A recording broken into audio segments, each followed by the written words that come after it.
Hey team, we are back. Hey, good morning, good morning. It is Friday here before a long weekend for me. I'll be on stream on Monday in the morning doing Eberron maps, and in the afternoon at my lunch stream I will be doing martial powers subclass conversions. So that'll be a ton of fun. Like legit fun. So check that out. Like and subscribe and all the blah blah. Legit fun. Checking out my signal here. I've got my gruff voice going, which is a good indication that I am exhausted.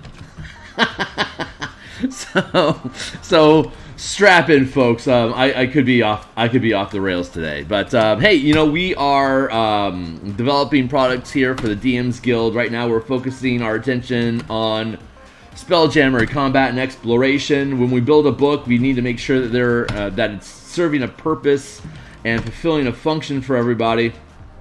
So the function that we are fulfilling for everybody with the production purpose of this book is to do a ton of gap filling for the combat and exploration options for the Spelljammer Adventures in Space that 5e recently released. So this is our 43rd episode of doing this stream production since the book's release in August. Like since August 15th. So September, October, November, December. Jesus Christ, we're already 4 months deep into this thing. That is a little insane. So hold on real quick. Give me a second here to delete that. Alright, so we've got our Twitter up and loaded. So if you follow me on Twitter, you know I'm now live. We've gotten all our Discords updated. Yeah, so like I said, we build books on DMs Guild. This one's no different.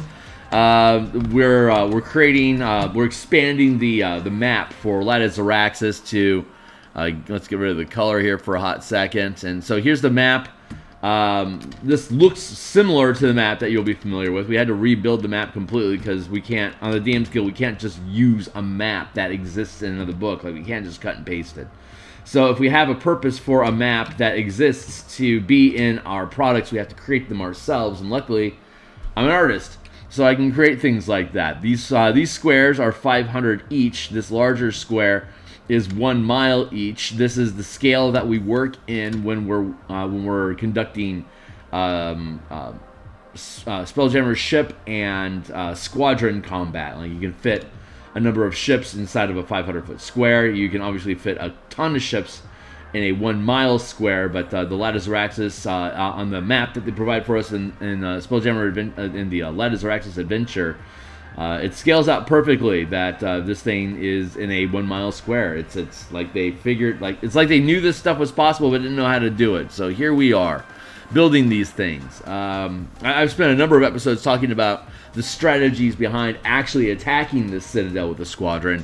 So now since it's something I present as an option for people to do in the Spelljammer Combat Exploration conversion book in the appendix, running Lights of Xaryxis, you have to include this stuff, and we had to include the underbelly of the Citadel, where all the trees would be, which is providing the oxygen for all the people on the relatively barren top side of the Citadel. So the black and white is done. We're pretty content with that, except we need to build better defined gun nests in along the city here, but we'll be able to do that because we resized the gun nests here as circles, here.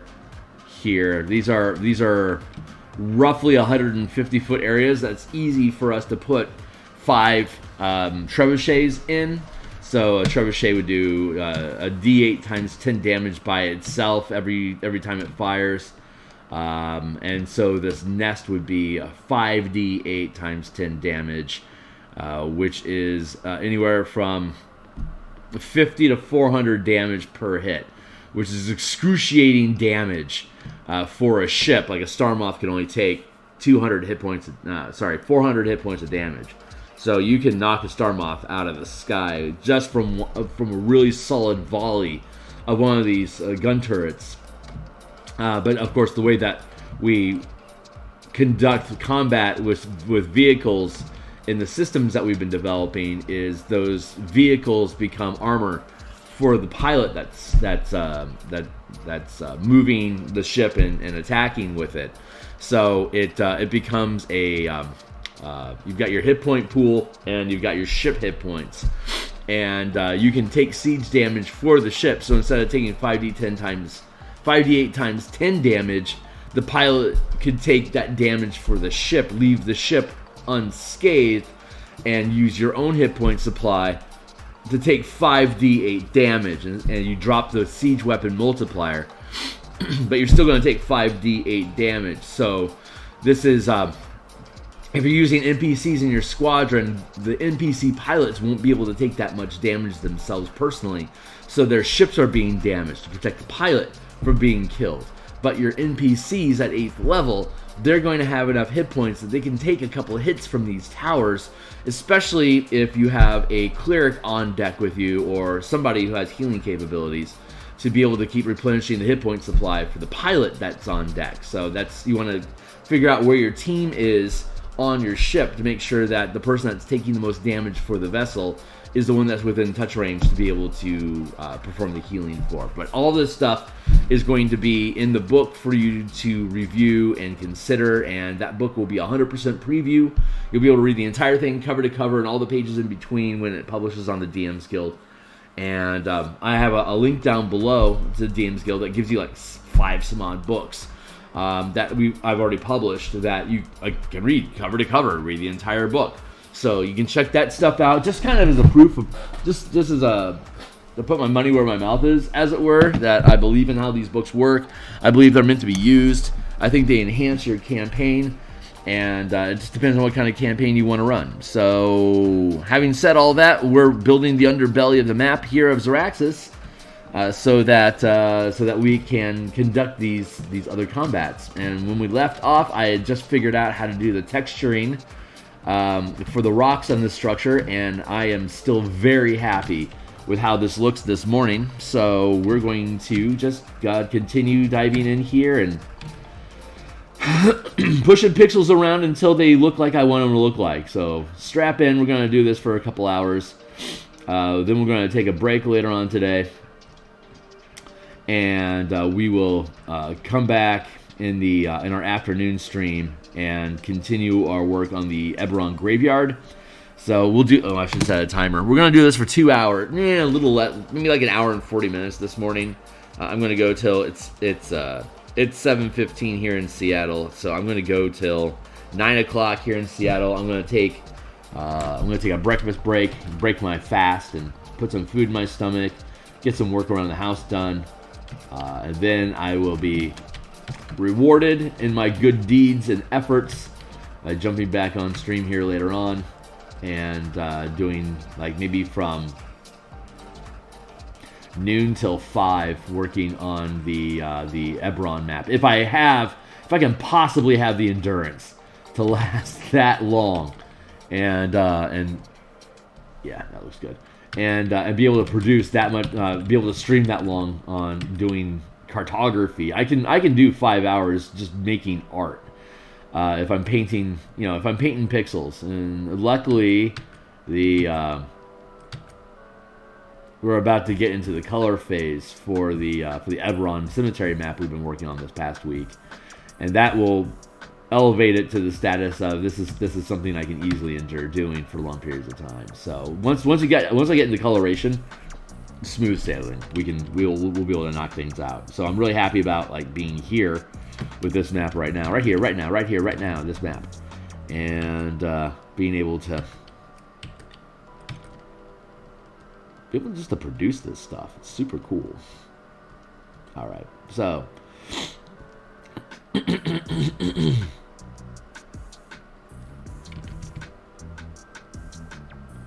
creating these ridge effects here.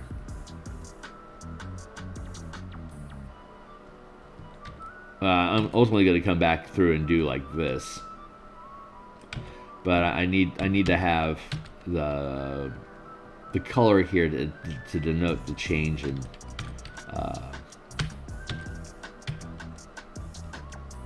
the elevation change. So highlights of one segment is snuggling up against the black line that defines the difference in elevation here. So I'll be once I finish this circuit down this line, I think I'm gonna just mess with this for a moment or two, and then I'm gonna go and work that front deck, that hill in the front.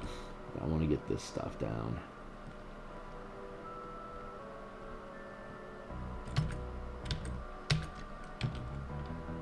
I've got some coffee waiting for me. That'll take some brusque out of my voice. Drop me back into my normal pitch.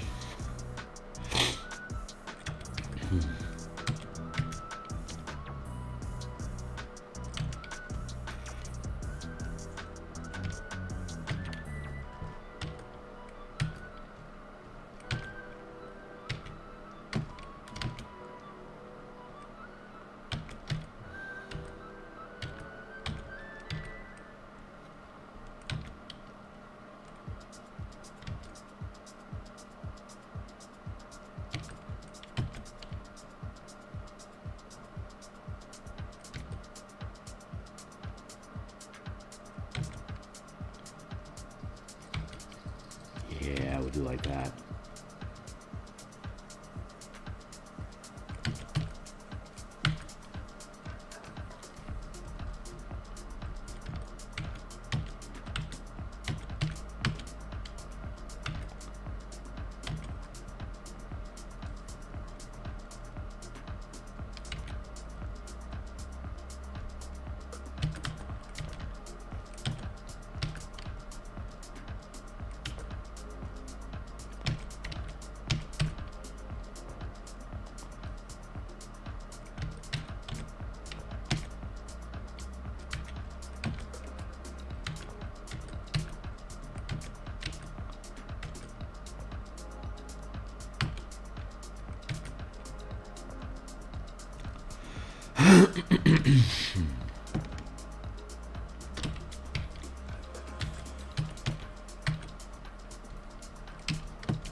Actually, starting out a little bit in.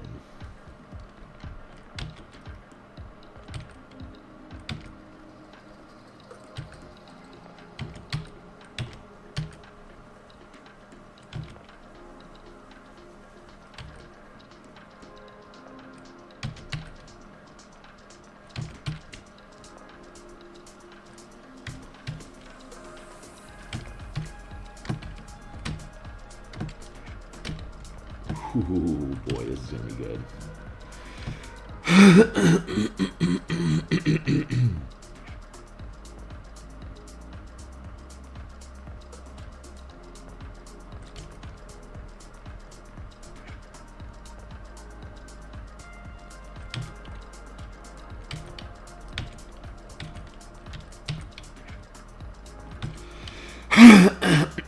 Excuse me. Oh, yeah, babe.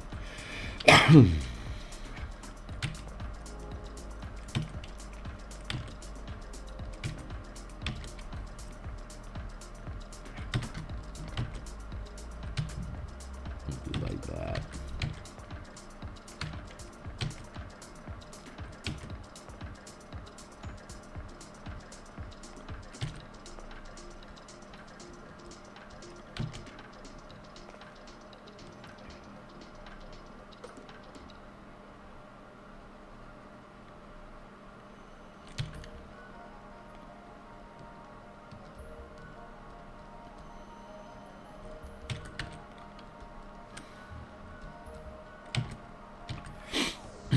as you can tell, this is a long, slow process with lots of blank spaces between things that I say. YouTube is not a big fan of what I am trying to achieve. So the only way I'm going to get any kind of traction is by proving to YouTube that this format is worth experiencing, and so that can be best resolved with likes and subscribes, please. You can tell that I keep doing this stuff. It's how I'm burning. It's how I'm burning creative energy. It's the map's got to get done.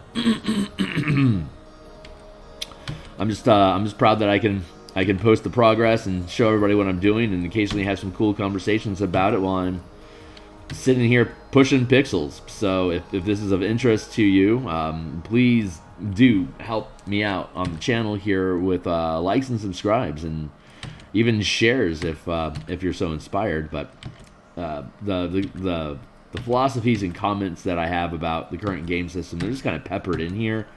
I'm hoping that I can get to a place where I'm smart about editing and stuff like that, and start peeling out timestamps from these streams and just post them as individual pieces. It's something I keep threatening to do, but I haven't actually pulled the trigger on yet. So it feels like work, and I don't want to make producing these supplements feel like work, because then I'm not going to want to do them. So I really gotta. I'm still attempting to resolve inside of myself how to be productive with these things without them having to feel like a job.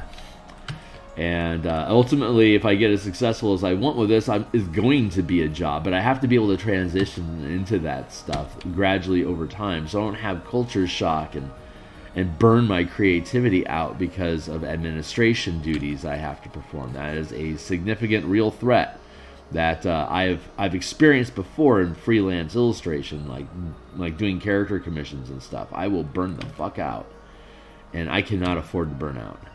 So I can recognize that I will occasionally have to take a break just to recharge the battery, and that's called a vacation.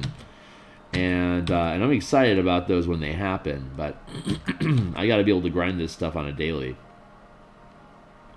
So if I'm looking at it as a job, I'm not going to appreciate it. I'm not going to be willing to get up at 6 o'clock in the morning and jump on stream and bang out art for a couple hours. That is really important I be able to continue doing that. So, but I'm also really committed to making sure that I continue streaming these things, for posterity. So y'all can just watch the process and see how I do. It's actually a ton of fun doing this.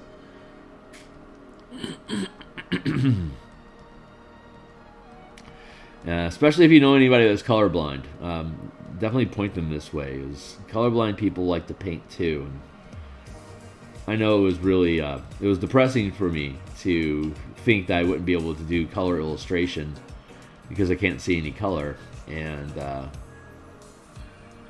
it's just a matter of being dared to try.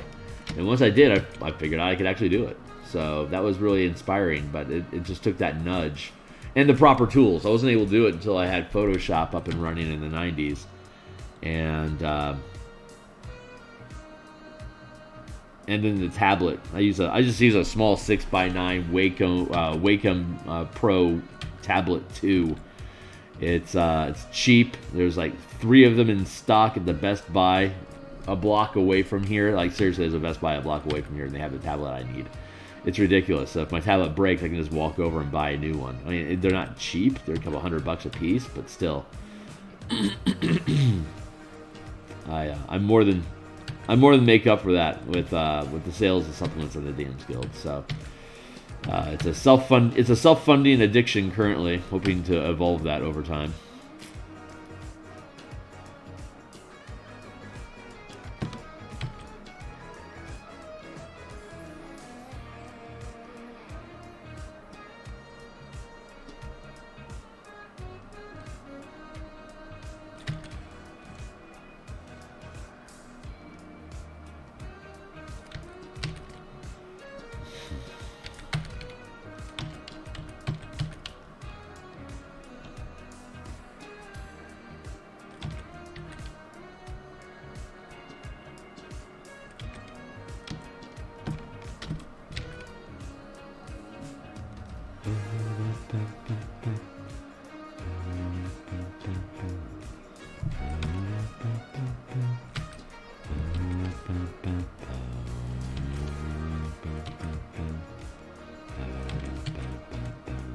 Alright, so I'm just doing some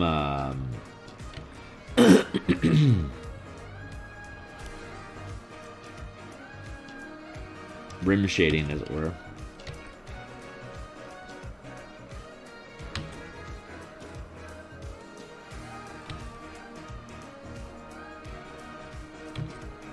Azatoire.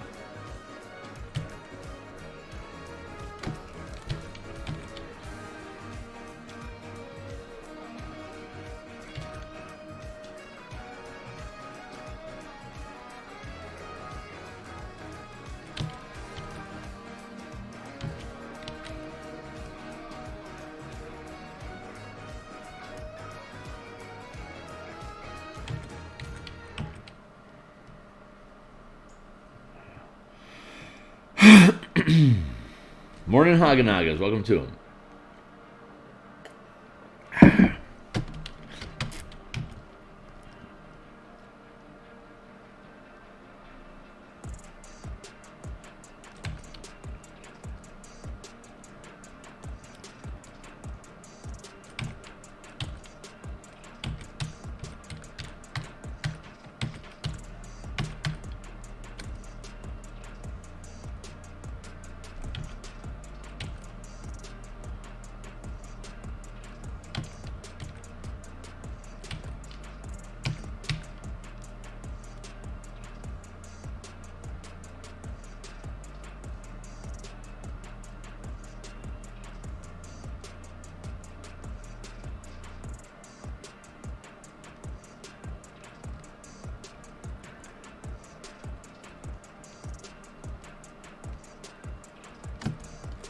Yeah, that's looking good.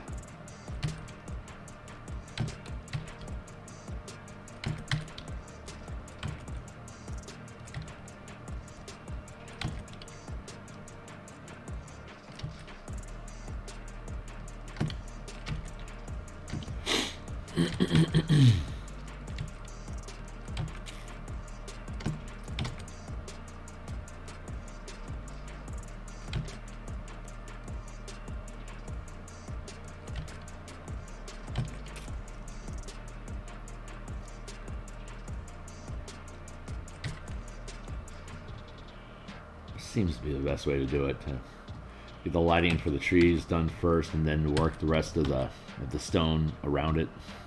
It seems to be working out good.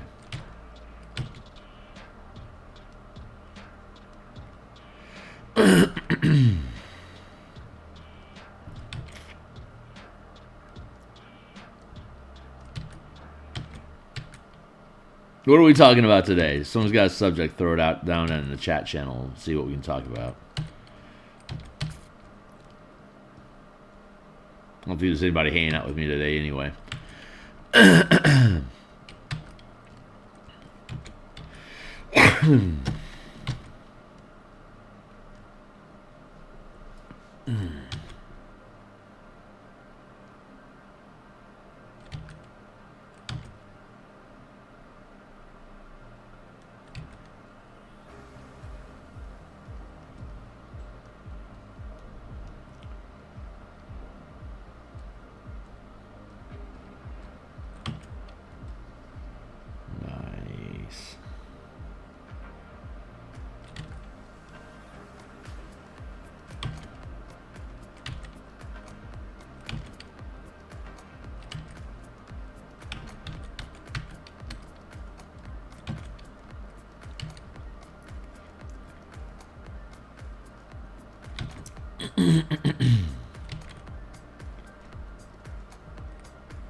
Yeah, I think this is going to turn out okay.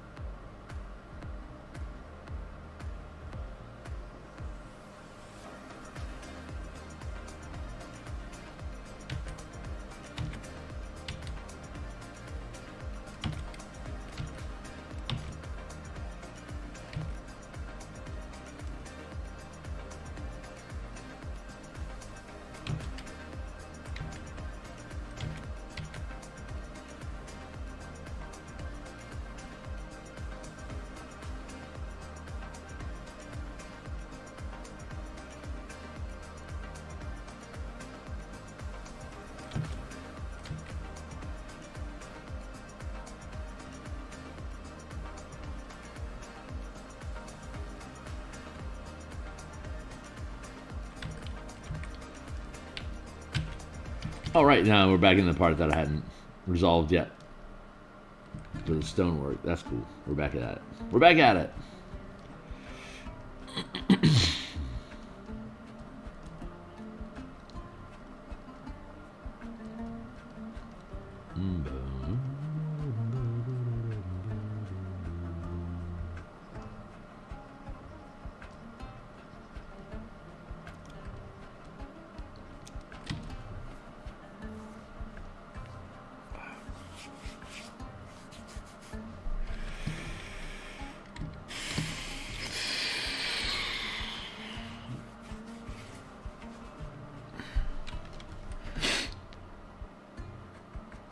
Oy vey.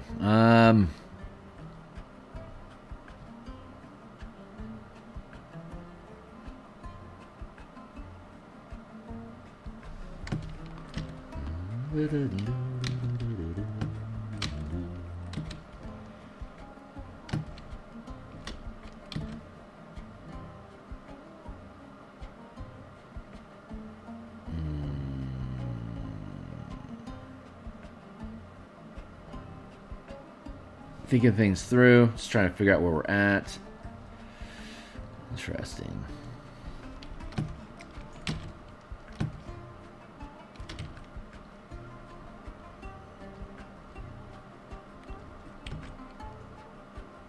I don't know if I actually like this or not.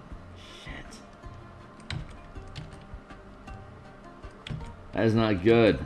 I need to like the lighting that I'm working on here. I don't know if I do or not. Hey, timely timer, thanks a lot. Let's keep timing. Like, I really love how it looks down here. I'm not sure how I like about it overall.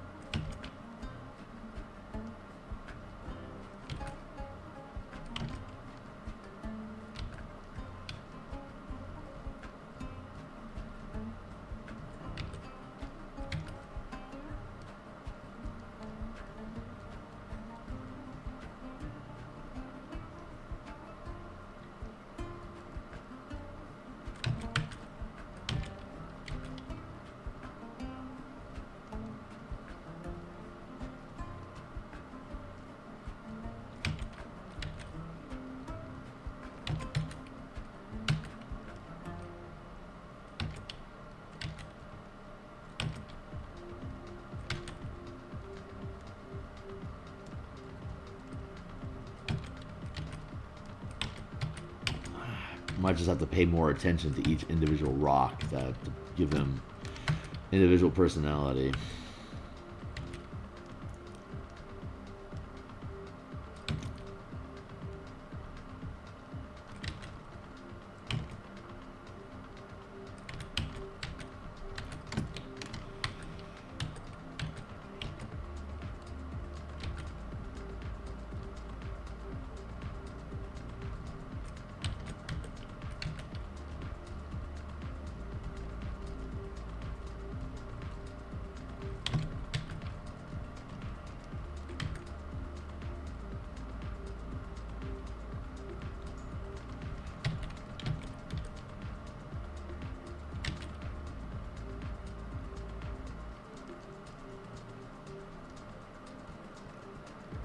I think another issue might be the smoothness of it. It's too glossy of a texture. I need to rough that up.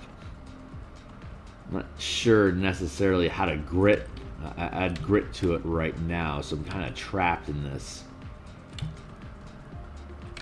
cycle of this is what I'm doing, you know? It's like not necessarily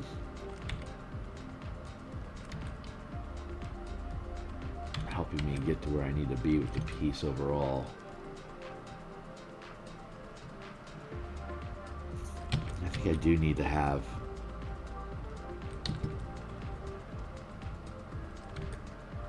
more like that.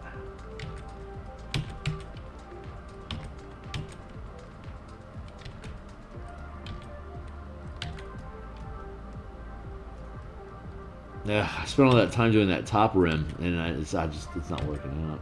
Well, it kind of works over here, but I need to trim it down a bit. Like, it's out of control. Like, this is out of control. This needs to be like this.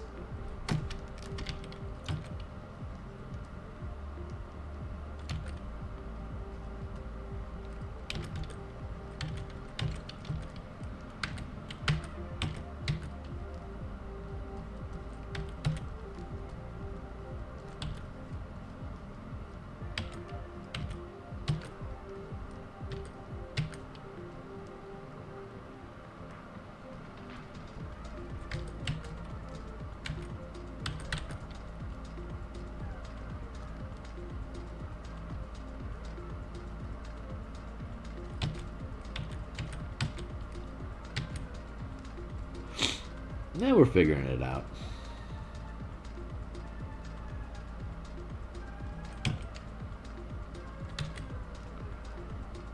This song's just goofy. I'm gonna get rid of it.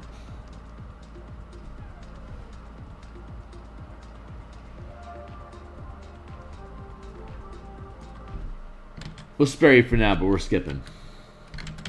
Where am I at? Here I am. Hi, guys.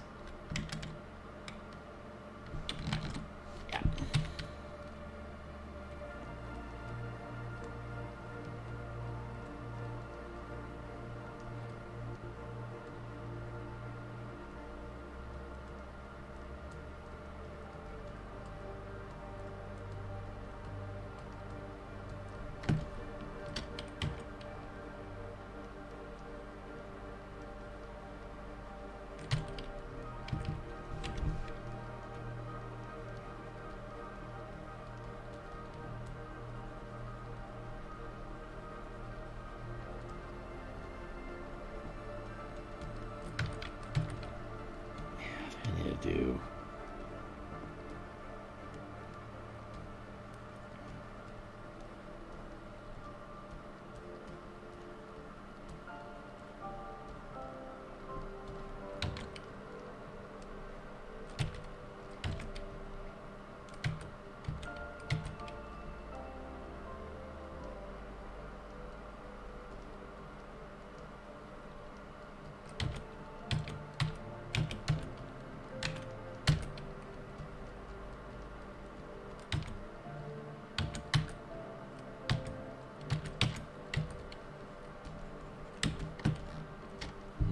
That's starting to look better.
I really enjoy this texturing process. Well, right now this is more lighting than texture, but like the line blurs a lot between where does texture begin and where does lighting end. You know, like to a certain extent, lighting is texture. Like how light reflects off of the material that is being rendered is texture. That is the essence of what texture is. And the only way you can pick up those details is by the reflection of light off of the material in such a way that it provides information about this is glossy, this is matte. all that bloody blah, but I gotta make the lighting work from one segment to the next so it feels congruent. I think I'm using that word correctly.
Just like that.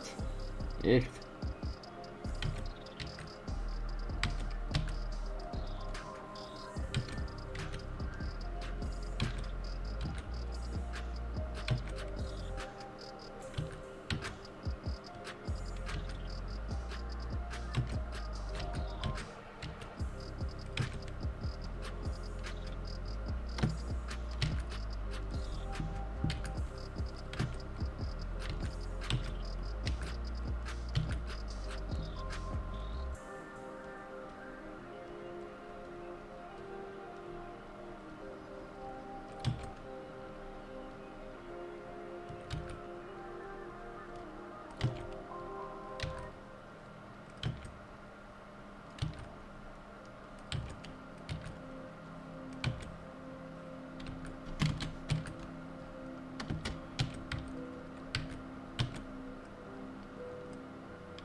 happens if I drop this down to 50%? Is that the kind of lighting that I like? There, drop that down to 50. Oh, not bad. Maybe 65. 65, 65. 60%. Not bad. 65. Yeah, 65 is pretty good.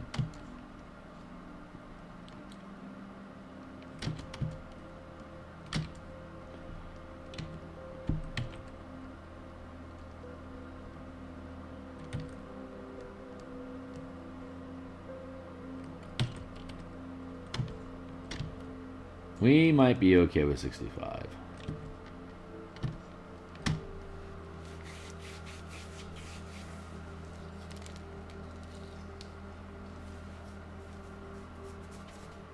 Hey, Anzi. How you doing, my man? Yeah.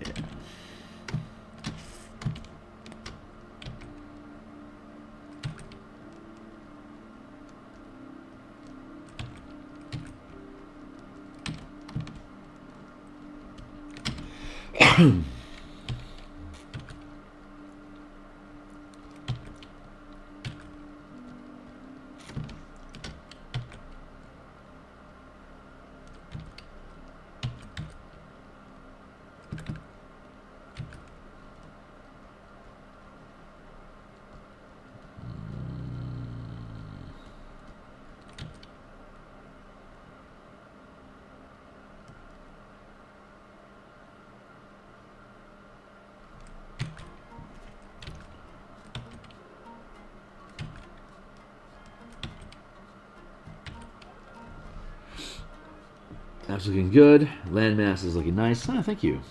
I'm not 100% on this style. I'm still futzing with it. I'm liking the general lighting of it. I'm not 100%.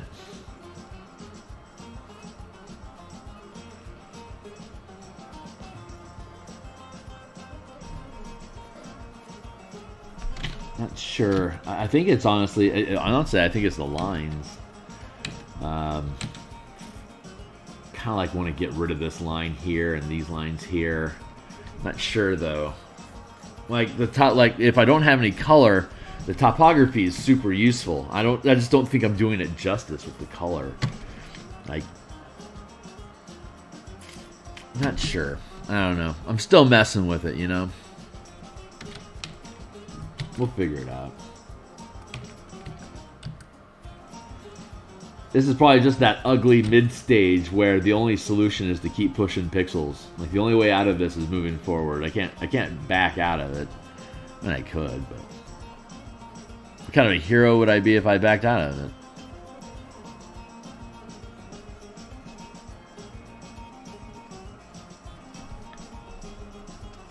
I've been fighting this pixel spot on my screen here for a moment. Turns out it's just some smudge on my screen. I hate that. Screw you.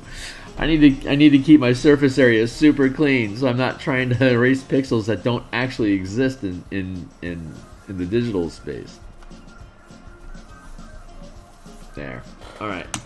I'm gonna put some more coffee in my mug. I'm gonna BRB. Good day, good day. I was up way too late last night making grave holes. And so what that's going to net results is going to be I'm going to take a nap here in a little bit and get some housework done. I'm going to replenish my battery and then jump back on like noon till 5 and just jam on the Eberron holes because I can probably get into color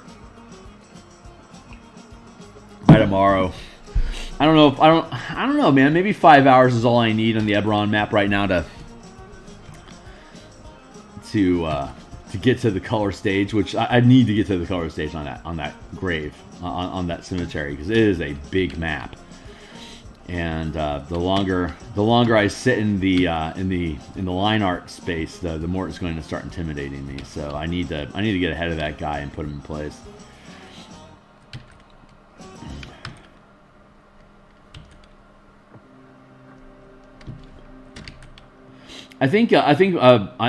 Yeah. I think an aspect of what's holding me back on this particular piece is the lack of like how much flat space has been used up by the forests. Like I can feel a lot better immediately about this particular area I'm in right now as I treat this as a flat plane, and then this is like cliffs that are falling off of it. Like I think that was the original intention anyway.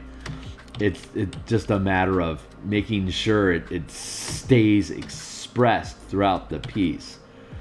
So like the shading for the trees, I think that helps inform the general. Jeez, how these 20 minutes are shooting by.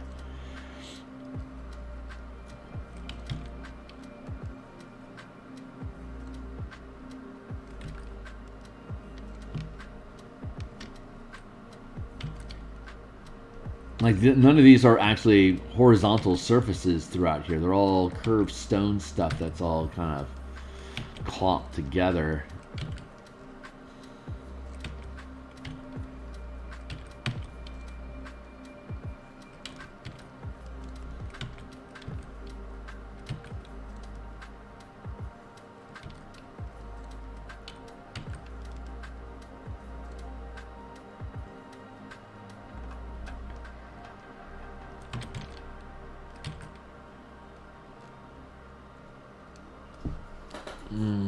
Plateaus, the slanted cliffs is how it reads to me. Good. That's how it's supposed to read. I'm not 100% convinced I've done it well. So I'm liking, like in this particular instance, like in this moment right here, right now, where I'm at. I feel like I'm properly executing that's what I am attempting to do. I just don't. I think I'm just gonna have to fight rock to rock to make it happen. So I want to get rid of that rim lighting there.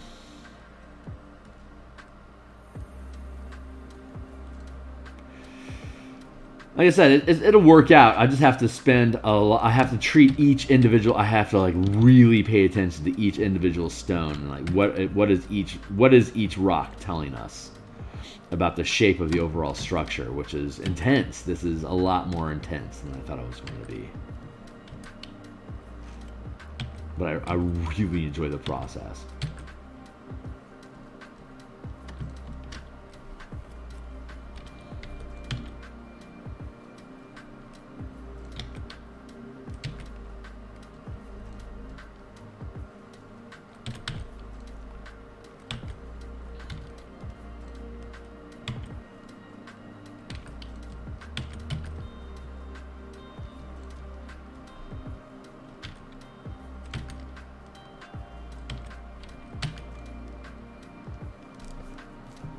Hey, Luke.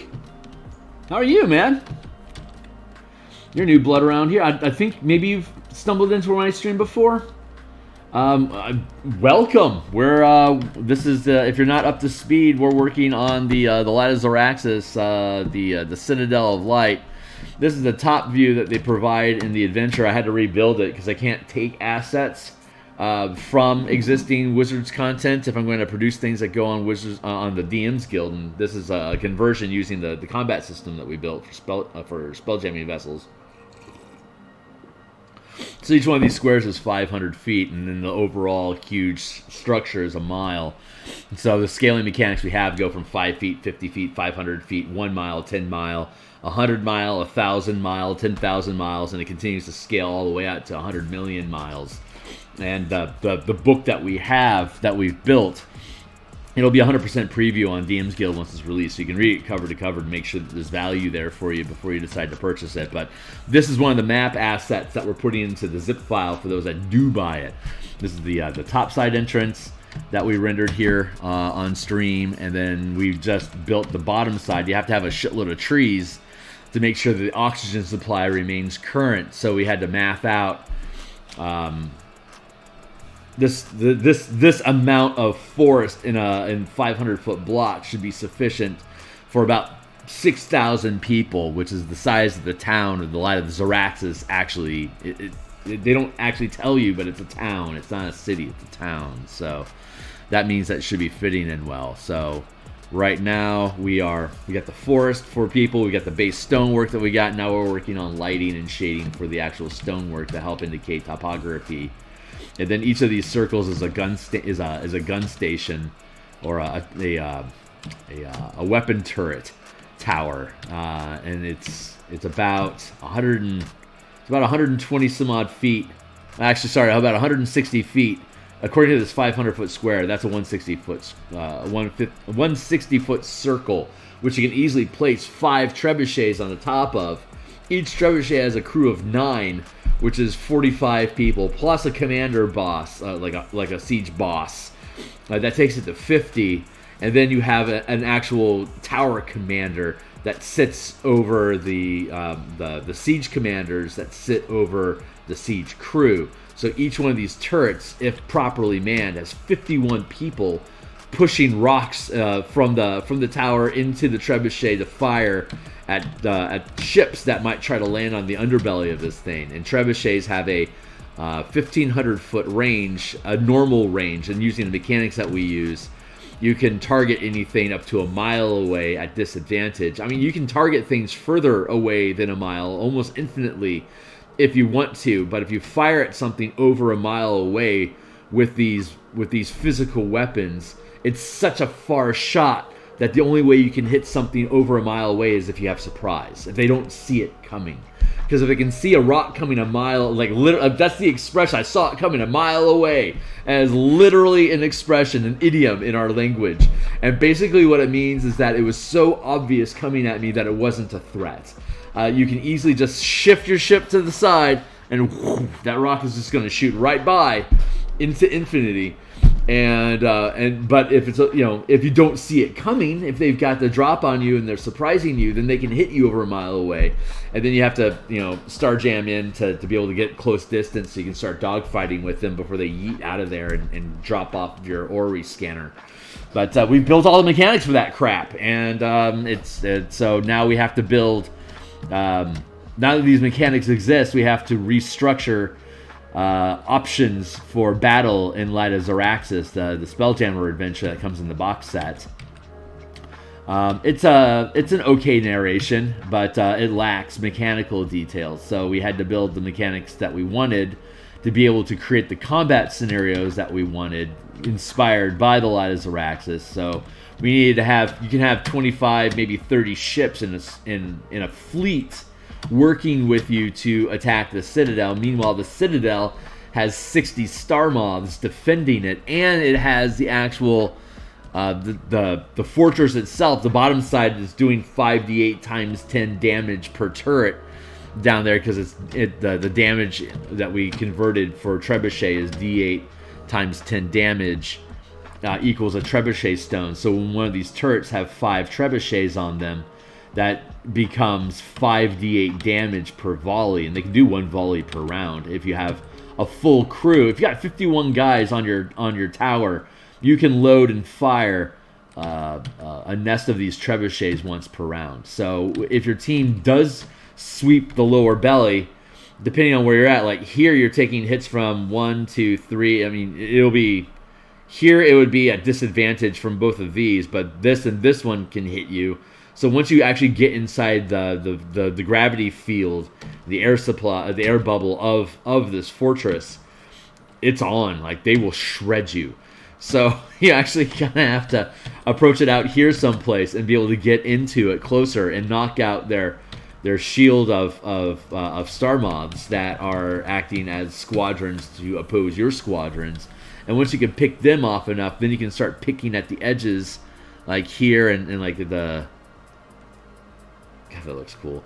The different turret nests, I need to define them more here, but like turret, and then like a turret over, like a couple turrets around the castle here. I need to turrets. I need to build in these turret structures a little bit more. Once we get the color language resolved for the bottom side, we'll be able to then flip it over and build these gun nests top side, so that the players know where the threats are coming from when they decide to raid and bomb this thing.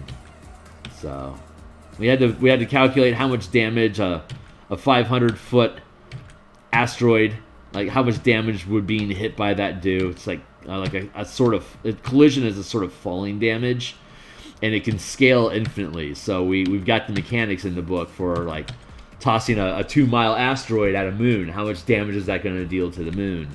So all that stuff is in there, which allows for a lot more character creativity. Like, hey, we're in Doom space. There's a planet breaking up towards the middle of it, right? It's like, yes, there is. It's like, great. Can we tow a couple asteroids from that shattered planet to Xaryxis space with us, so when we get to the Citadel of Light, we can smash it with an asteroid? It's like, yes, you can. Here's the stats. Like, that's one of the things we had to plan out as character shenanigans. That's the kind of shit they're gonna do. That's the kind of shit my characters do. So I have to provide mechanics for it because WotC didn't. Because WotC's, I mean, God bless their writing team, but they didn't think about what happens if they want to go on the underside of the Citadel land and then walk their way to the top side. Like, that's not provided. Often. What is your favorite adventure in D&D 5e officially, and why that one? Sorry, I get on a ramble, so thanks for your patience with me. Descent into Avernus is my favorite. But only because we've done so much playtesting of these mechanics using Descent into Avernus as a chassis that I fell in love with it in the process of playtesting. I was not a big Avernus fan initially, but once we started implementing the vehicle rules that we've developed and the mass combat system to be able to effectively narrate the blood war using D&D in normal combat mechanics and rounds of battle, Descent became a lot more fun because the way that it's structured, the writers of Descent kind of want to angle you away from actually tangling with swarms of demons, mostly because there's no mechanics in 5e to deal with fighting a swarm of demons. And we've spent 15 months now developing rules for fighting swarms of demons in 5e in a system that can also be used for vehicle combat, that can also be used for siege crew combat, that can also be used for, troops and stuff. So it's a liquid system that allows you to create challenges on the fly as a DM. Like this is just a Spelljammer book, but it uses these mass combat system mechanics.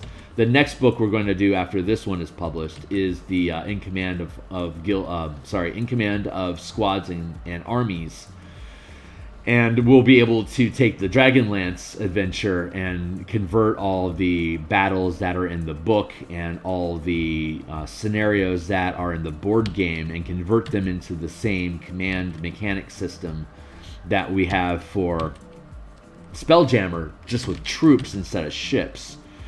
So we'll be able to convert all of Dragonlance. Dragonlance is okay. I don't think it's a very good adventure. I like Descent the most because there's so many different ways that you can tackle Avernus as a space in general, like as an environment, as a realm for you to carve out your own power. Once you start using command mechanics, you can like convince these different demon lords or like Bell and different factions to ally with you and to act as troops for you to take on larger and larger sized armies that are opposing you. And you can get to the point by accumulating troops loyal to you that you can roll up on Zariel's, like, I can trash your army, let's have a conversation, and you can grind that down into a social encounter if you want to. But if you don't and it's fighting, then Zariel has a Spelljammer ship, and the way that we have it built now, your character Mad Maxine, the nightmare, the night hag mechanic that works and modifies infernal war machines as her hobby. That's her. She's a resource available to the characters because she can fix your trucks and she can build you new trucks and she can modify trucks. So that kind of implies in the game you want to accumulate trucks because you have an NPC resource that's willing to augment them and improve them for you. So we had to build out robust rules for building trucks. And once Spelljammer came out, I'll drop spoilers on you guys all day. But the way that we have it structured now is you can use Elturel as a base of operations, and you can once the Guilds and Kingdoms supplement is released, you can actually convert the city into a fortress and assign different legions of militia or actual soldiers to oversee different parts of the city while your characters are taking infernal war machines out of Elturel into the Avernus wastelands to accumulate more allies to help defend the city from demons that are trying to climb the chains. And there's already an occupying force of devils. So if you continue deepening your relationship with Mad Maxine, she can help negotiate contracts and agreements for you. You can go the path of damnation and sell pieces of your soul to gather troops. Or you can stay righteous and work just off of creatures that you can tame.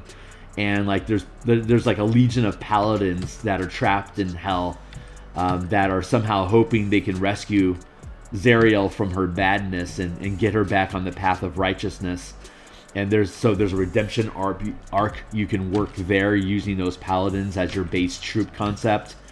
There's the hell wasps, which in our playtesting we used the hell wasps to Mad Maxine would Dr. Zhivago cut off their wings and then fuse the carapace of the flying mobs. The hell wasps. They're the size of horses. Hell wasps are huge, are literally large creatures. So you could take 3 of them and flesh sculpt to bond them to a tormentor truck, and now that truck can fly. So now you've got flying war machines in Avernus, which is the same as we use for the wait for it.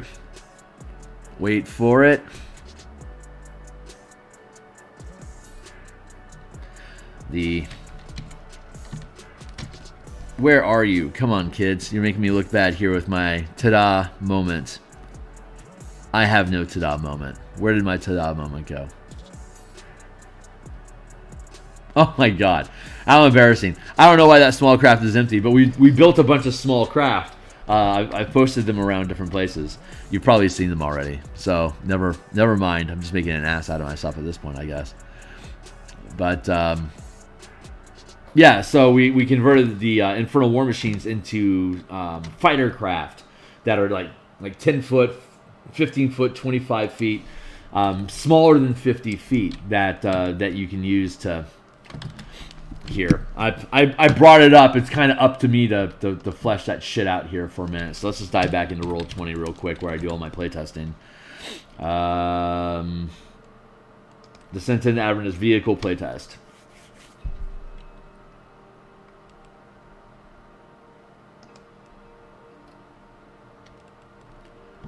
This is the Topola's Tower. Oh, there we go. These are 50-foot squares, right? And this skiff can sit inside of a 50-foot square. Kind of like a pixie can sit inside of a 5-foot square in a dungeon. But when you zoom in, here's the scale of that skiff. Pilot seat is a P, and Lauren was our pilot in this particular adventure. And he was a fighter, and we had a bard, and they were chasing after a large-sized scaver that was in this asteroid field. But in comparison, here's the living ship that the team shows up on, also at the 5-foot scale. So you can see, you can take little skiffs like this and just drop them onto your ship and just anchor them there. So your characters, while they're on the living ship and doing their dealy deal, if they get into a ship fight, a couple of the characters could decide to jump on a skiff, and then, well, I've bounded it wrong, but yeah, you could jump off onto this skiff, And then you can see here at the 50-foot scale, here's a side token for the living ship that we were just looking at. So if you want to conduct battle at the 50-foot scale, you've got your living ship that's got a ballista on it and a living tree that can throw stones like a mangonel can. Here's a token for a Convoy that was used to drag, like if your ship gets disabled by the spoiler alert, by the aesthetic and the rigor that pursue you prior to getting to Topola's Tower, you can wrangle the Convoy, and it can slay. You can pull your ship like a sleigh. But we had to then build the mechanics for, well, how fast can Convoy travel between worlds? So we had to have something that would be able to pace, so the Convoy could actually drag your ship, tow it thousands, millions of miles to get to Topola's Towers. Like, we need a realistic time frame for that. Apparently, it's 2 or 3 days. So that tells us, well, Convoy can probably do 10 million miles per day if it's just free flying through space between worlds and suns. So we had to build all those mechanics out, like what creatures in the game can travel between worlds like that. So that's a whole section, unnatural creatures, and then chariots, and then we had we did the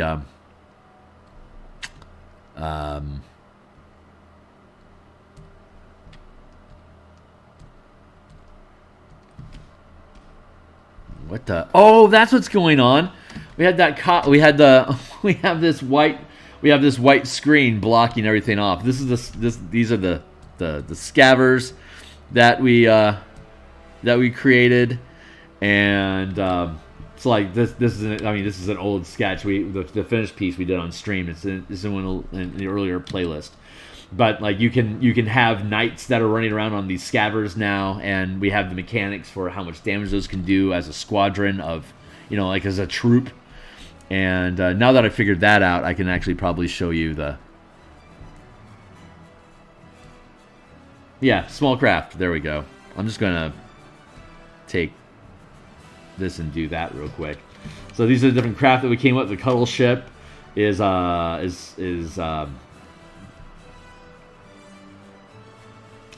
these tentacles don't actually add into the mass of the ship, so it's 1, 2, 3, 4, 5. It's 25 feet long, so this is a 25 by 25 vessel. This is also 1, 2, 3, 4. I mean, these are still rough sketches. We'll clean them up before production is finished. This is another 5 by 5, 25. It's a manta ray ship. These are those little skiffs, so you can see that they're large enough to be able to put a ballista crew on them. But they're 1, 2, 3, 4. They're 4 by 4s. These goblin arrows are 1, 2, 3. They're only 3 by 3. That tail and that nose, that piercing ram don't count. Here's the Star Moth Flitter. 5, 10, 15, 20, 25, 30, 35, 40, 45, 50. So this is a 50 by 50 vessel. Here's a Spiderling that you would find like with Yogi ships. So 5, 10, 15, 20, 25, 30, 35.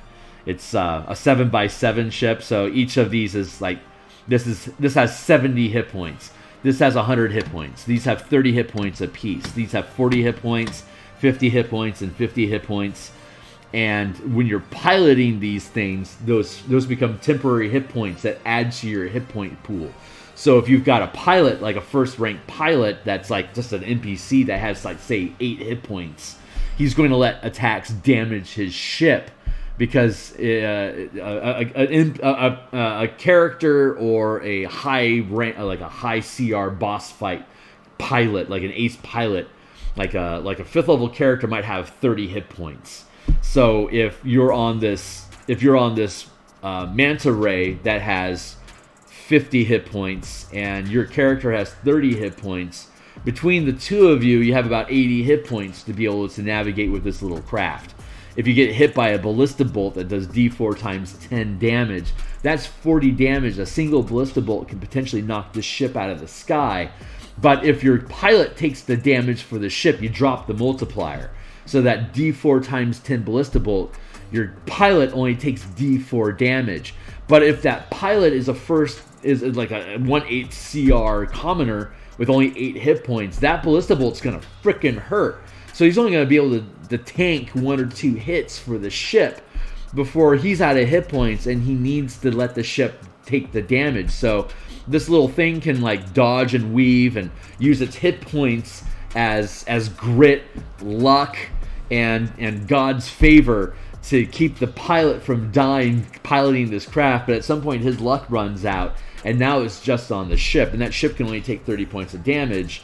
Like I said, a ballista could knock it out of the sky. So if you've got a swarm of these things that are flying with your ship, and you've got like a hammerhead ship that's filling a 250 foot by 250 foot space, you can put, like you just saw with a living ship in that little skiff, you can clip and mount a shitload of these little flyers on there, and you can just have your crew board the ships, drop off anchor, and then you can just have a whole fleet of these things coming at another ship. So you could have spiderlings versus manta rays, and the spiderlings have like a Nyogi Mind Spider flanked by 2 Night Spider carriers, and then the back of the carriers open up and just a fleet of these little spinnerets come out, and now you've got a bunch of slave crew that are flying these spinnerets, and each one of these legs are piercing rams. So these things can land and dig into the hull of the ship that they're fighting, so you can't get rid of them. And then they can just use their ballistas to just start digging a hole through the deck of the ship until you tear open a hole, and then Umberhulk can lumber in and then peel open and dive under deck, and then just start tearing the ship apart. Like, you send 4 or 5 spinnerets onto somebody's ship, and they're basically getting lice swarmed, and it tears them apart. But that's how I envision Spelljammer combat. So we had to build rules for all that, and they work great. They work freaking fantastic. So here's the cover that we built. Why is my stuff acting weird? Right. Having said all that, sorry, complete like mega tangent. But I geek out on this shit so hard because it can be done. It all works. And it just took a shitload of effort. Honestly, like, the only thing that stops 5e from truly being the greatest role-playing game ever is the effort to make it better than what it already is. And that's why we publish stuff on the DMs Guild. God, I love this stuff. It's so cool. I'm really looking forward to Adam being finished with our edits so I can drop this into page layout and start walking through all these mechanics page by page while I do layouts here on stream with you guys. And then once all the layout is done, then we get to build the charts, the diagrams, like that scaver, that scaver knight. Put illustrations into the book to flesh out the empty spaces, and so the whole purpose of the stream is to walk through the entire creative process. You know, this is what it takes to build a book on the DMs Guild. If you wanna give it a go yourself. You've just seen all the steps that go into building a book. Give it a go, and if you have any questions, I'm happy to help walk through that process with anybody.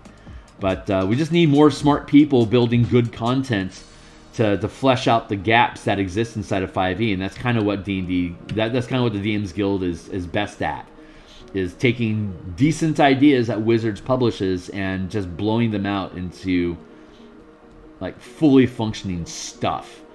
So that's why there's so many different mechanical options on DMs Guild as well as adventures. And again, my philosophy is if I'm building mechanics to supplement your game, then I should be providing examples from actual D&D adventures as to why these mechanics would make sense and how they're going to change or improve your campaign. And so these mechanics work. Again, we started them in Descent into Avernus, and then outsourced them into Light of Xaryxis and did playtesting for both adventures. And so this Light of Xaryxis, Spelljammer Combat and Exploration, that'll publish first, and then we'll build out the armies and the in command of squads and armies to convert all this back into foot soldiers. And then we'll our acid test for proving that the system works. We'll use Dragonlance. Rise of the Dragon Queen will convert both the board game and the combat scenarios inside of the actual the published adventure. We'll convert all that stuff to the in-command system, so that the Dragonlance campaign becomes a truly military campaign, where your characters have a platoon of 30 soldiers with you, and all the battles that you're performing on the overland map is at the scale of platoon all the way up to legion, from anywhere from 30 troops to, it could be 5 troops, however many you have at the moment. But anywhere from just your characters going through a crawl in a dungeon, scaling out to thousands of troops, having a fight in like the Lost City, for example.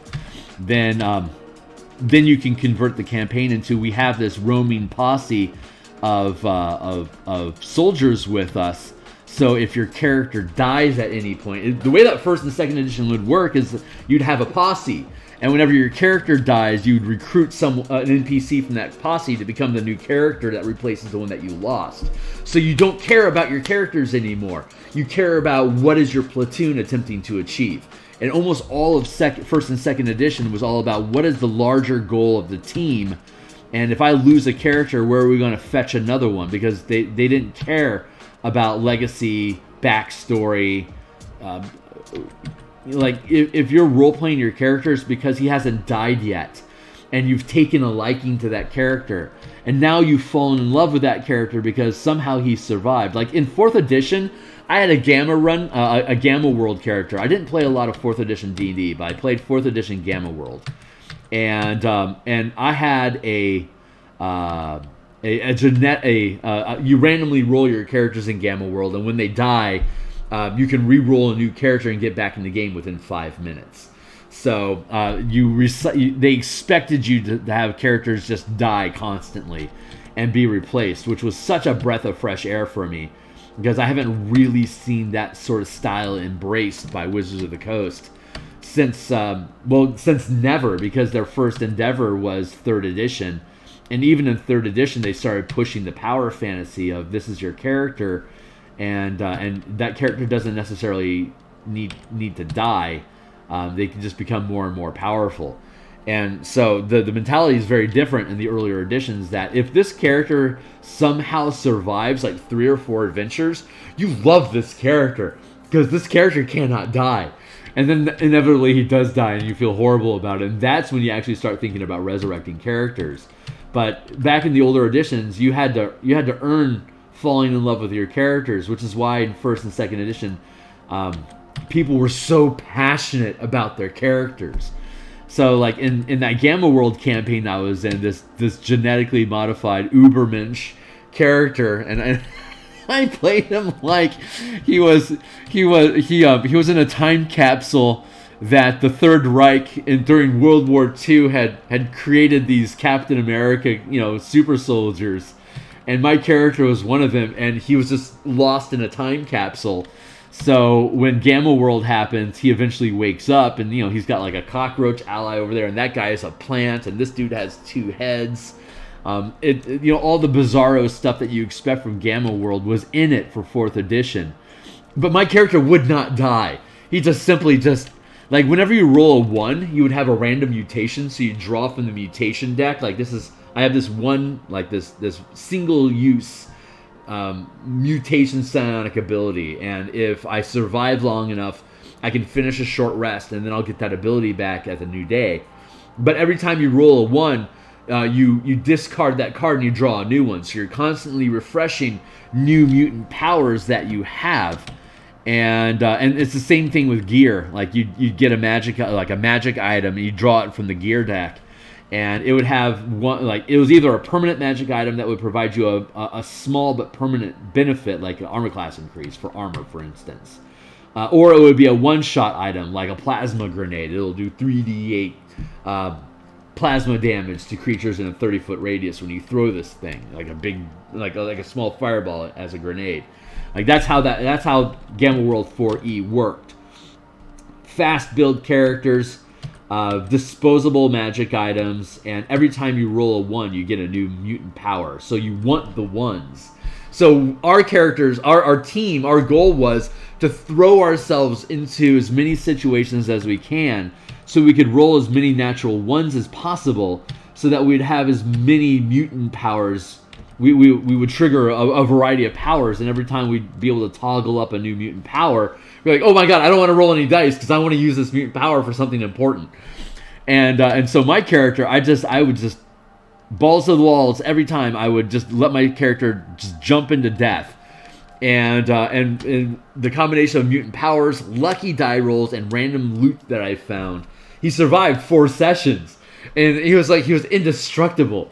So that character, everyone else went through like 7 characters, and I never had to have a new character. He survived. I ended up naming him Kirk, and he became the captain of the team, so he was Captain Kirk.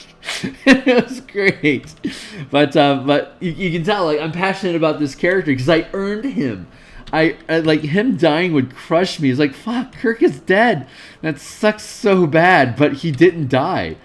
So you can see, like, this is the same passion that you would get from 1st and 2nd edition D&D characters, because characters were so disposable in the earlier versions of the game that if they just happen to survive, you fall in love with them. It's like, you don't love what that character was. You love that character couldn't die, because that character is representing you. It's like your decisions are what are keeping, your luck is what's keeping that character alive. It's not some narrated story plot line. It's just random crap being thrown at you, and for whatever reason you survive it all. And you end up building your own story around that character, because that character has enough gravity that you can hinge people off of it, and you can hinge storylines off of them until they die, and then everything gets scuttled, and a new hero has to rise from your team, and eventually it'll be somebody else. But God, it's such a different game. It's such a different mentality than where 5e is at right now. But that kind of gaming is just addictive. It's amazing. And in the OGL scene, the OSR people, they know this stuff. Like, it's never changed for them. That's the game that they're playing right now, and it's not 5e. And that's the biggest problem with 5e, is that it's like all the super cool stuff is not in 5e right now, because they're trying to safety rail it so you can have a narrative experience with characters that you want to express their truth and their uniqueness. But the campaigns that Wizards produces are disempowered. You're always being rescued by NPCs that are stronger than you, so you can guarantee to get to the next plot point in the next chapter. So you're really kind of just on an amusement ride. Like Descent into Avernus, you're constantly asking more powerful and higher CR creatures to help you with this challenge, and I hate that. So Descent into Avernus was my least favorite campaign, until we developed these mechanics about, here's how you can command legions of soldiers in hell. And by the way, you can pull rank out of these characters at any time to replace your dead character. So if you know what your team's objective is, you can make a noble sacrifice with your character, because you can just swap them out for a new character. So none of the adventure actually hinges on who your characters are at all. It's all about, how do we rescue Elturel? How do we accumulate enough troops to be able to push the demons off of the chains that are holding Elturel down, so that we can free Elturel and then pull it back to the material world. Like, you can super de-emphasize your characters in that campaign if you're given the tools to build Empire through. Like, one of the options that we have for the Elturel, the revised Elturel campaign, is you leave Elturel in hell and you use that as a foothold. Like, Zariel was trying to bring heaven to the Blood War, to punch both devils and demons in the face. And if you as characters want to continue that legacy, you can make Elturel your command station and start fighting the Blood War alongside Zariel's side. And you can sell chunks of your soul to get Bel on board. Let Bel take command of Elturel again. Zariel can take command of her Paladin legions again. And again, you guys can use Elturel as a base of operations to fight the Blood War until your characters retire at 20th plus level. but we have the mechanics to continue scaling larger and larger Blood War factions coming into Avernus over time, like they do, to try to take control of it. And you can participate in that siege if you choose. That's one of the options that you have now that you know how to build allies, create squadrons out of them, and then command them in battle. Like that made Descent into Avernus my favorite campaign through the development of these mechanics that we're working on. I now love Descent into Avernus because it's such a large canvas for you, and there's so many powerful factions with significant CR creatures at their disposal that you can scale from 5th level to 20th level and continue accumulating more and more powerful creatures to work with you to carve out a larger and larger space in hell. So if any of that makes sense to y'all, since you were asking. But if that stuff excites you, if that sounds cool, just keep an eye out once all these books are built. So like we'll do Dragonlance for the Squads and Armies book, because that's the most logical place to put that. And then the Guilds and Kingdoms book is kind of its own standalone thing. We've been using Waterdeep as a lot of the examples that are in that book, but we also use Ravnica for building guilds. And there's a lot of little one-offs that you can look at for, like, building a small town and building like a mining community, like, so we can eventually go into Phandelver and rebuild Phandelver to be a mining resource for X mission. Like if you can clear out this mine of these monsters, you can get the rights to mine this facility to gather resources for you to build a stronger mercenary company, for example, like a mercenary / mining operation you got going on. So you can go into the mountain ranges, do some surveying to find if there's any ore worth gathering there, punch a hole in the mountain to find the ore. Obviously, there's monsters in these in these caverns that you plan on mining, so you have to send in a squad team, a SWAT team to clear out the monsters, Phandelver style. And again, once this chamber is cleared, now you can start setting up mining operations and see how deep did the dwarves dig into Moria to find the Balrogs down in the depths. So you have to send your higher level characters down to clear out the Balrogs so that your mining crew can continue operations here undamaged. So like that's something, once all three of these books are out, those are the kind of ways we'll be able to reframe basically any adventure that Wizards puts out. We can say, that's cool, but here's how you can be in command of this adventure path, like in command of the Storm King's Thunder. We can build out the flying cloud citadel into a Spelljammer ship, and we can give you fighter craft to fly off of the citadel to go on your hex crawl to different communities that are being attacked by dragons. You can now use your fighter crafts to fight dragons in the sky.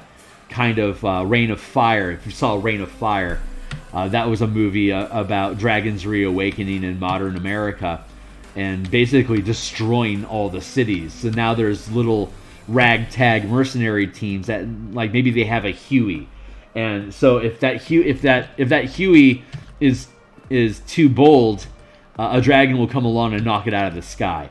So you've got a bunch of people that are in parachutes, like those like flying squirrel suits, like with the wings, so they can glide. Fighting dragons in the sky as they're gliding slower and slower to the ground. And they slowly lose the upper ground against this dragon that they're trying to fight. But, if you got stinger missiles and stuff, if you can get a lock on these dragons, you can shoot them out of the sky. So you're kind of playing rocket tag, like literally playing rocket tag with a dragon. It's cool. It's a cool event. It's a cool movie. But you can have that same sort of setup with Storm King's Thunder.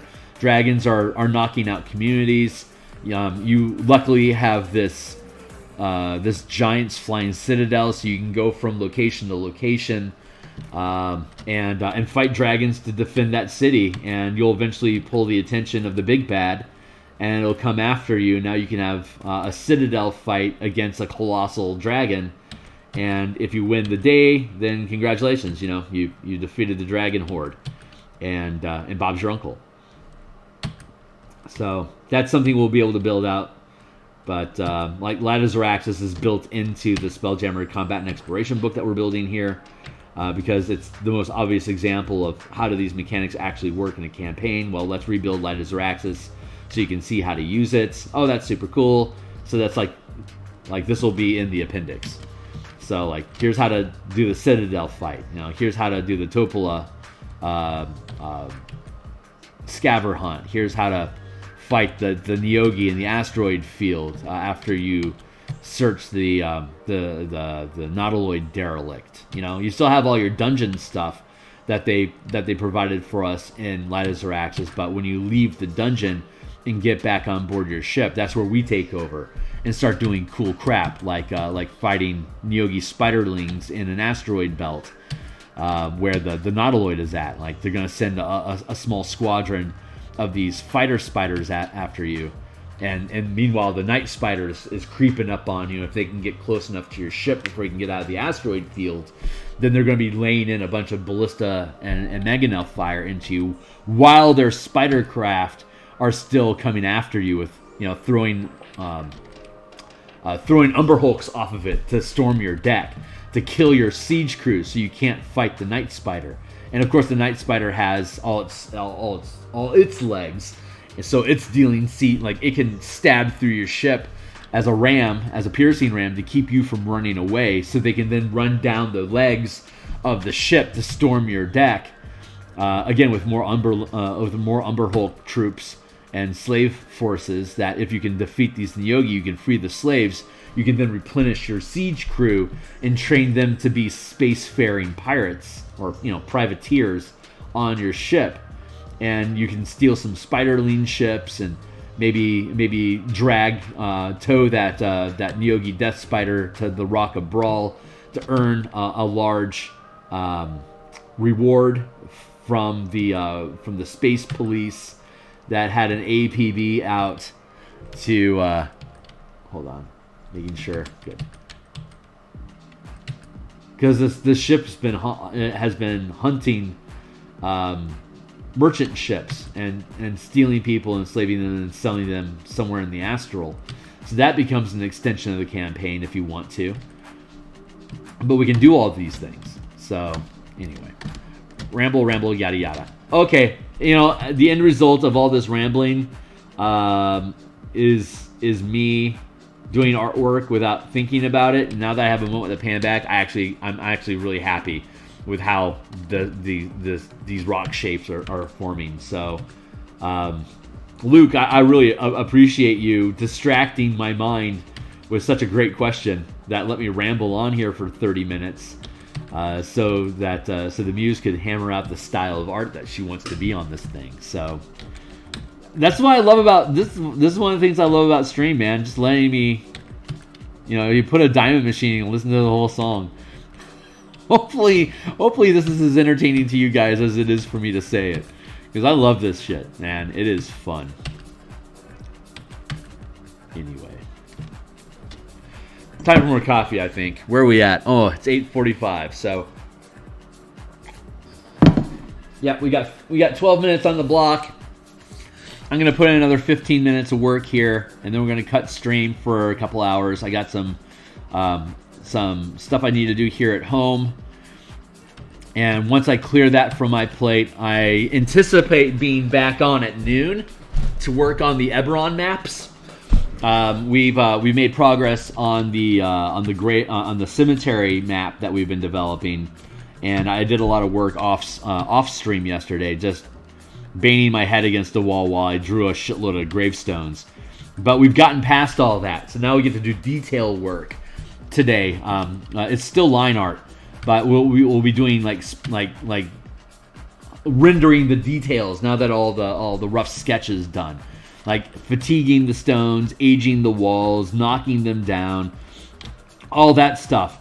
And we'll have a 5-hour block, and I don't know if I'll be able to stay on stream the whole 5 hours, but if I can, Even if I can't, my intention is to have the detail work finished today, so that when I'm back on stream for my Saturday morning stream, we'll actually be able to get into color. And if my timing is wrong and I'm not able to get that far along, then my Saturday morning stream, we should be able to finish up the line art for the graveyard map, and then officially get into color on Monday. So it's family time for me tonight. So I'll be on stream until 5 o'clock, and then I'll cut stream and I'll spend time with my gal. And then tomorrow morning I'll be back on stream for a couple hours, and then I'll again cut off stream and spend the day. And then on Monday when we come back, I don't stream on Sunday, that's family time. But then when we come back on stream on Monday in the morning, we'll probably be working on creature tokens for Spelljammer again, and then at lunch, oh my god, I've got Monday off, I forgot. So yeah, we'll definitely do Spelljammer first thing in the morning for our coffee stream. We have a 3-hour block set aside for Monday lunch to do martial powers, converting the subclasses for fighter, thief, and barbarian into the martial power mechanics that we developed for alternate magic systems for martial fighters. We'll spend a couple hours doing conversions and creating new power options based on what we find there. And then Monday night we'll come back and we'll probably do a more Eberron color. So I've got a pretty full plate right now, but I keep bouncing between these different projects because it keeps me from burning out on any of them. Burnout is a severe risk for large projects like this, and you have to develop the muscle to be able to slog through all of it, so that you can actually finish a project in a timely manner. And given that I still need to do layouts and interior artwork, and I'm still building token assets for this Spelljammer product, I am anticipating it's going to take until April to actually finally publish it. And if I can get it done faster than April, then awesome. I'm hoping to have edits back from Adam before the end of January, which means that we can do layout and finish the layouts in February, and then we'll be into illustrations and diagrams, because we'll know what space we have available on the page to be able to depict things. And so if we're doing that in February, that'll give us all of February and March to finish all the illustrations in the book and all the tokens and the different combat diagrams to explain how these mechanics works visually instead of just with text. It's a long freaking haul, and I hate how long it takes to do these things. But there's a big difference between making something fast and easy to put it up for sale versus building something that is rock solid, that we can build more things off of, that it's strong enough to be able to actually build more products off of as a framework, like the Scaver Knights as a guild, and like different ships and different map scenarios, and like building systems using our generator, like the random system generator that we have in the book. We can build systems that way. We can have mega creatures that have 300,000 hit points, and like what kind of weapons do we need to build to be able to take out that kind of megafauna. Like, we have all that. It all works.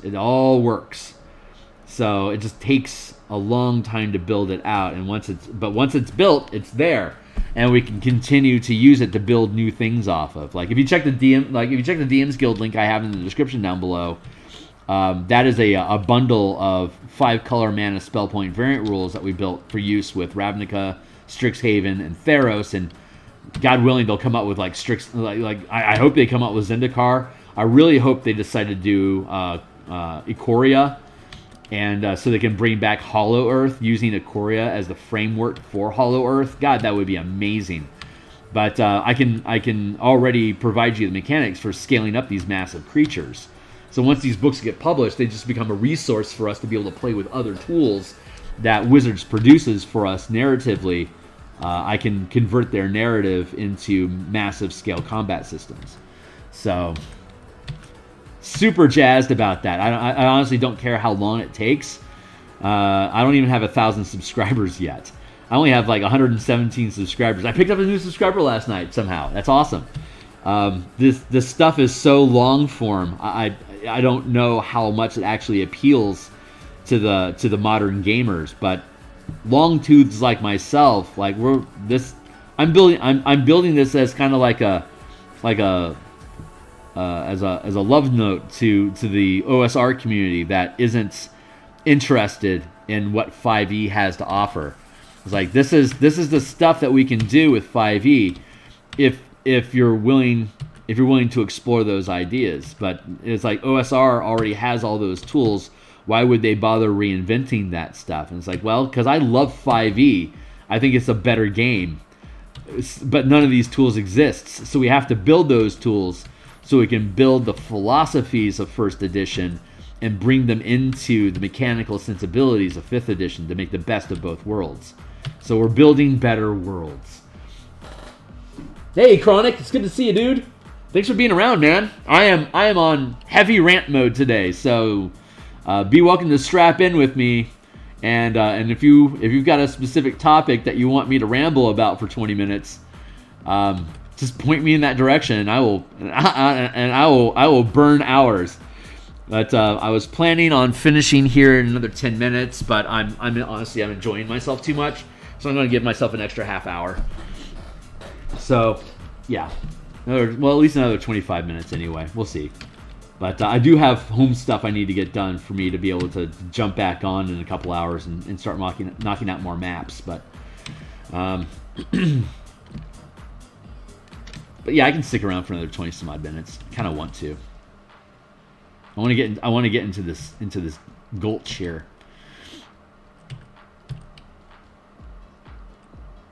But man, I love doing this stuff. It is just, I don't know if I'm going to make any money from any of this shit or not, but I freaking love making it. Like, these are just tools that, if just me, just one stupid guy can make all this shit, why did Wizards have to spend 2 years making a stupid fucking board game for their Dragonlance adventure? Why am I the one that has to do this? Like, what is it weird? What is it about this reality that had a multi-billion-dollar company completely miss that they could do this? Like, they would pull, like, they want the OSR people, they could pull all of them in with these mechanics. They won't return my calls. That's okay. It gives me the opportunity to put the feather in my hat. Who knows? Maybe Matt Colville will hire me after I get all these things done. No, I insult his work too much. He's not going to hire me. I think I've burned too many bridges in the RPG industry. I'm going to have to do it myself.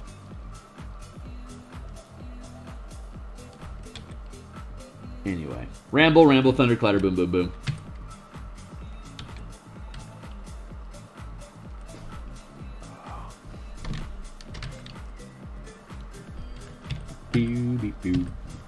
Yeah, okay. I think that area looks pretty good for now. Yeah, let's stay in our ditch. Get in your gulch, son.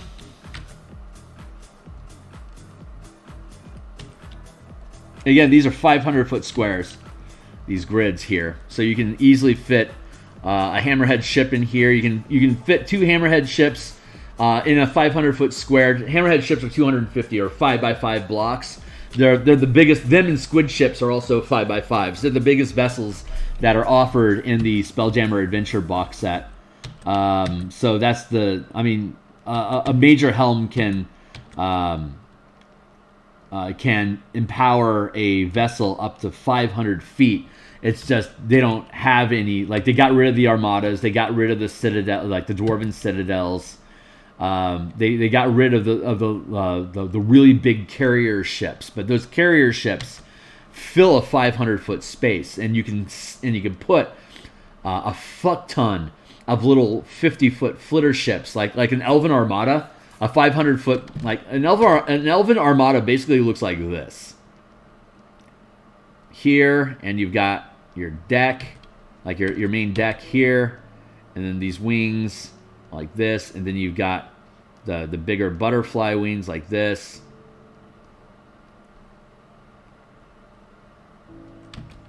Like something horrible like this, like super shit illustration. Hello. This should actually be up like this, and these should be, oh my god, what a tangent. Like this, like, yeah, here's your armada. And this thing fits inside of a 500-foot square. So like this is 100 feet across. This is a flight deck, and then you've got a flight deck like the spine of the top, because you know the armada is like this, and then it's got here, and like this is its main front sail here, and then it's got this back wing here. So this is what an armada basically looks like from the side. And it's got its flight deck here, and it's got this spine that runs here. And you can fit fuck tons of little flitter ships along the front, along this spine here. Like you have troops run from like a port down in here. They run up on deck, they run up here, they jump into their ship, and they go. They all take off, and now you've got a swarm of these little flitter ships. Each of them have, take your timer. Each of them have like a ballista on them, right? So they're dealing D4 times 10 damage each, and you've got literally 100 of these things that are on deck that are just pinned there, and you just like TIE fighters in a Star Destroyer. They're just hanging on there, waiting for a pilot to jump into the ship and then take off with him at 1,000 miles an hour. So, 100 miles per round. Each square for them, their max speed is 10 miles squares in a combat round. So they can move up to 10 squares if they use both their piloting action and their standard action to dash. They can move 10 squares per round, 10 miles per square, 100 miles per round. Here they come. So that's an armada. You bring one of these things into orbit, and it tears things apart. Light of Xaryxis converted the armada into the Citadel of Light that you see here, and then they have all the docks down here where you can fit a star flitter or a star moth down here onto each of these decks that they built, and then you've got the mercantile deck where you can have like caravels and squid ships and hammer ships dock to unload their supplies to then be taken up into the commerce area here. This is the military wing over here, and then you've got the royal castle up here. You've got the lore academy over here, or the war academy, and then you got the citadel here, and then you got the defensive structure here to protect the citadel. So that's all the crap that we're dealing with. But anyway, I was rambling about something. I don't remember what my point was. Oh yeah, armadas, decks, fighter ships, carrier craft. One helm, a major helm can handle a single armada up to 500 by 500. But like if you have a mile of this, you have to chain together 100, literally 100 helms to be able to put enough magic power to move this entire citadel. So it's a colossal effort, and they have to have their entire pilot squads basically chaining together the words I'm trying to use here equal. Inside of this structure, there's a cavern with a crap ton of spelljamming helms, all linked in a series. So as long as all the helms are there and everyone's meditating together, whoever the commander is can reposition the citadel or even move it out of Xaryxis space into the astral, and then show up at another system and then start carpet bombing, like the Rock of Brawl, for instance, is roughly this. Well, that you're never gonna see that. Is roughly this big in comparison to the citadel. So this citadel could show up at the Rock of Brawl and start carpet bombing it with shitloads of ballista, trebuchet fire, or even pull an asteroid behind it like this, and then just drop anchor, and then hit the Rock of Brawl with that asteroid that it's dragging behind it, We can do that. We have the mechanics for that. It's pretty easy to do. But you have to get a series of helms locked in so you can actually move this entire city, which is an effort. So normally you have much smaller ships at the 500-foot scale that it only requires one helm. And these little flitter ships can use a minor helm, like a normal Spelljammer helm costs 5,000 gold. But the minor helms for little fighter crafts, they're only 500. Super freaking cheap. And as long as you have like a slashing ram or a piercing ram or just a bludgeoning ram attached to each of them, all you need is a single pilot to then engage in melee combat with their ship by using the ram to try to break off pieces of the vessel by and then scuttling the gravity of the ship that they're attacking. So anyway, more complicated ones, if you want to invest more, you can attach weapon systems and additional crew. Like a ballista only requires 3 crew to be able to attack make multiple attacks per round with a ranged weapon. You want a ballista. They're small enough to fit on these fighter craft, and with only 3 crew to be able to load, aim, fire, reload, you can have the same the pilot commanding weapon attacks. So you can have a crew of 4 on a single fighter craft and be a significant threat to any other ships that they run across. So, ramble. Arr! That eraser's too big. Let's make a smaller one. There, like that. So we're almost done. It's 9 o'clock. We got another 15 minutes left to us. Yeah, probably about 15 minutes. We may push it out for a half hour, but we're coming to the end of this stream. It's winding down.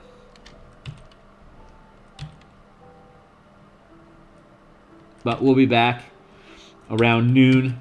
3 hours from now, we'll be back on stream to do Eberron cemetery maps and talk about whatever comes up.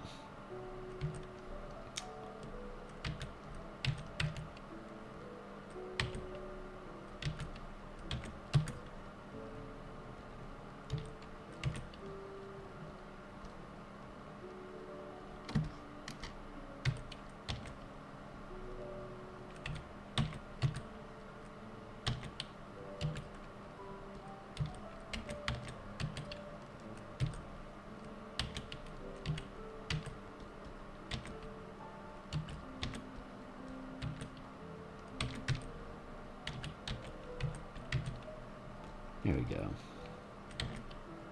God, I am so looking forward to getting into the layout work, so I can just like walk through all the different pages of this thing and just show it off. You know, looking forward to just showing the thing off. There's already like 7 different combat mechanics for Spelljammer ships on the DMs Guild. It's going to be so difficult for people to get people just to pay any attention to this thing at all. But almost everything that's on the DMs Guild is just modifying 2nd edition. You should not be using 2nd edition mechanics in 5e. It is not the same system. It does not jive at all with the looser, like 5e is not designed to deal with weapon arcs and like maneuverability classes. Like that was 2nd edition was cool because it was so gonzo. Like 1st edition was already like if you want to do an overland adventure, purchase the survival camp, like the survival adventure book.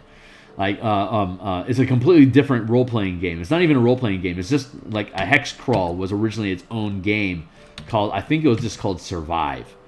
And so D&D was so ramshackle. They're like, if you want to go from one dungeon to another, we suggest you use Survive as your overland movement, which is why and that was a hex system, which is where the term hex crawl came from, which explains why there's this inconsistency in mapping in D&D. There's 3 types of maps in D&D. There's a square grid map for combat. There's a hex map for small regional hex crawl overland movement, and then there is a no hex painting world map that gives you a bar for however many miles it is you're supposed to move. So first edition D&D had 3 different types of mapping, and their general map for dungeons were 10-foot scale, not 5-foot scale. That's how not important combat was in first edition. That they didn't even properly scale combat for creatures. It was the 10-foot space was for exploring dungeons, and everything scaled in 10-minute blocks using 10-minute squares to move in 10-foot blocks. Like it would take you a 10-minute round, a 10-minute turn to search a 10-foot block of area for a trap. So you'd go down these tunnels that were 10 feet wide. You'd have a 10-foot stick to reach the next square ahead of you, because that next square that I'm going to step into could have a trap. So I'm going to take an action and tap along the ground and along the walls and along the ceiling to see if there's a trap that we're going to step into if we move to the next square. And you'd be able to move like 12 squares in a round if you didn't want to search for traps. But if you wanted to search each square of traps, then you could only do 6 squares per hour. So you could do either 12 squares in 10 minutes or 6 squares per hour, depending on how paranoid you are. And at some point, your team's like, fuck it. I feel like I'm being too paranoid. We're not making any ground. The random encounters keep hitting us with monsters, and we've only made it 60 feet down this tunnel. I'm just going to go ahead. We need to call the ball and go ahead. Oh, crap, a trap! Our rogue is dead. We need a new rogue. Well, give me 3 minutes. I'll roll up a new one. Good thing we have all these hirelings watching our horses go. You pop your head up. Hey, we need a new guy. Someone's dead. And they're like, ugh. Do we get a full cut of treasure? Yes, you do. All right, I volunteered. That's the new player. That's your new player character. So continue on with your adventure. What are weapon arcs? Oh, a weapon arc is in second edition. If you have a ship, here's your ship, right? Let's make a better ship. Here is a ship. It's 100 feet long, right? Like it's a wasp, for instance. It's a wasp ship. So you've got a turret here and you've got a turret here. If this is the side view of your wasp, and you've got a turret here and you've got a turret here, and you got landing gears down here, bop bop bop bop bop bop bop bop, whatever. If you're firing here, you can't hit something down here because the ship is in the way. So your arc of fire prevents you from being able to attack something that's on your underbelly. So the way that second edition would work is that you, depending on the maneuverability of your ship, you could turn so many, if you have maneuverability class A, you could spin on a dime. You had hover, like 5th edition hover. You could fly, you could hang in space, you could flip upside down, you could reorient yourself in any direction, and then just shoot off in that direction. That's your maneuverability class A. In second edition, maneuverability class B was if you're pointing in this direction, maneuverability B would allow you to get all the way to here. So you could go block, block, block. You could do 1, 2, 3. B would actually let you turn around, so it was 4. And then you had C, which was only 1, 2, 3 turns. And then you would have. So sorry, I should do this differently. I could depict this differently. Start here. This A is infinite, so we'll put A in the middle. And then this is B. This is C. A, B, C, D, E. So this is the amount of turns that you can make as part of your as your turn. So like one movement, like you can move 5 squares, and then you could turn. If you have maneuverability class B, you can move 5 squares. And then you could literally turn around and go back 1, like 6 squares of movement.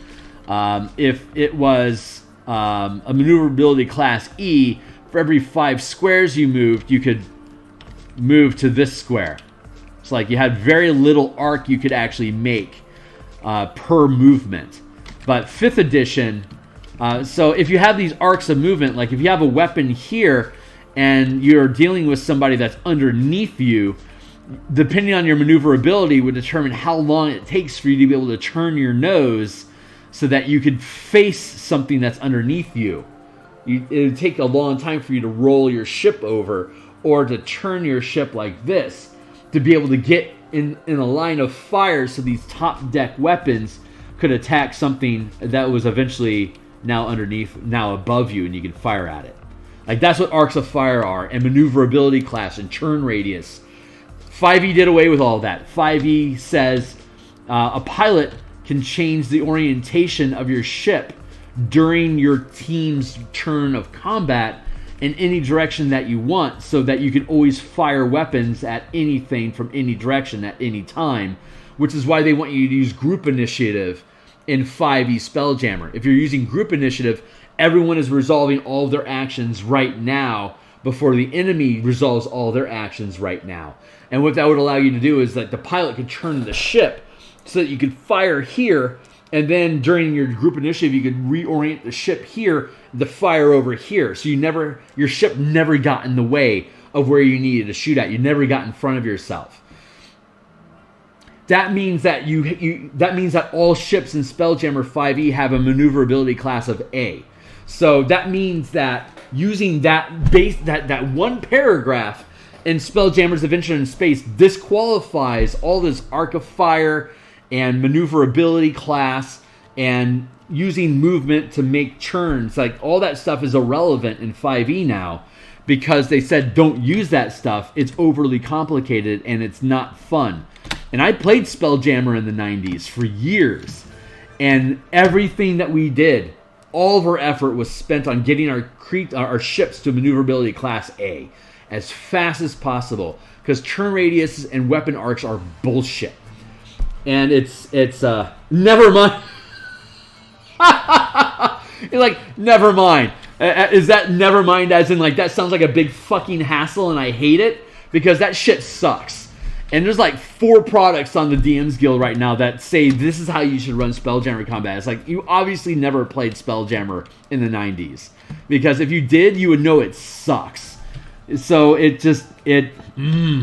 I appreciate everyone that wants to play 2E, because it's got more mechanical depth than what Wizards provided for us. But the Spelljammer Adventures in Space for 5e, it provided us cool little nuggets like that. Like, don't worry about weapon arcs; they suck. And it's like, this is a factual statement. I can vouch those suck. You shouldn't use those mechanics. So that means you need new mechanics if you're going to do space combat, which is why we built this book. Because I'm Petridge Farm, man. I remember all this stuff. I remember what was good about it. I remember what sucked about it. And when 5e came out, I'm like, oh my god, are they bringing first edition aesthetics into like a 3e build? Is that like what they're trying to do? They could have, but they didn't. They de-emphasized mechanics in preference of character narrative, without remembering that the only reason why people really care about their character is because they survive all the random crap that should have killed them, and somehow they survive, and that's why they fall in love with their character. So hopefully that wasn't such a long dissertation there that that made you glaze over and lose out. But hopefully your never mind statement there is, I don't know what you mean by that. I'm assuming it means that you agree that, like, that sounds like a big hassle, because it really is a big hassle. And no hate on everybody that's using turn radius as an arc and fire and stuff, because it, if they feel like that makes it more realistic, that's great. But it's not fun.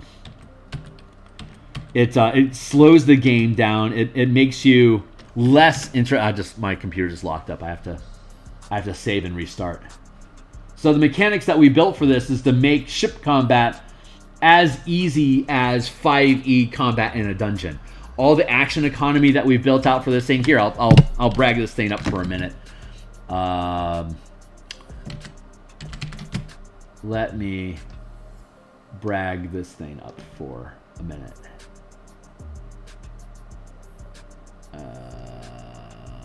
Where is it?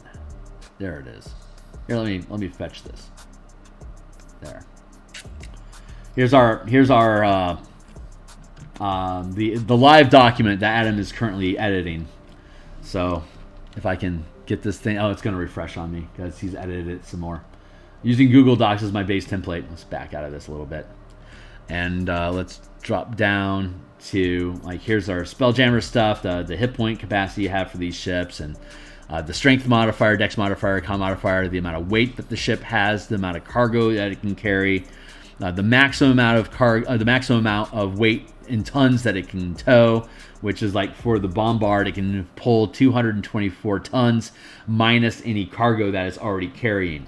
And we have like things break down like the like making repairs on the ship using magical gear, shipyard repairs at different size communities, the kind of crew that they can produce, the kind of cost they have per hit point.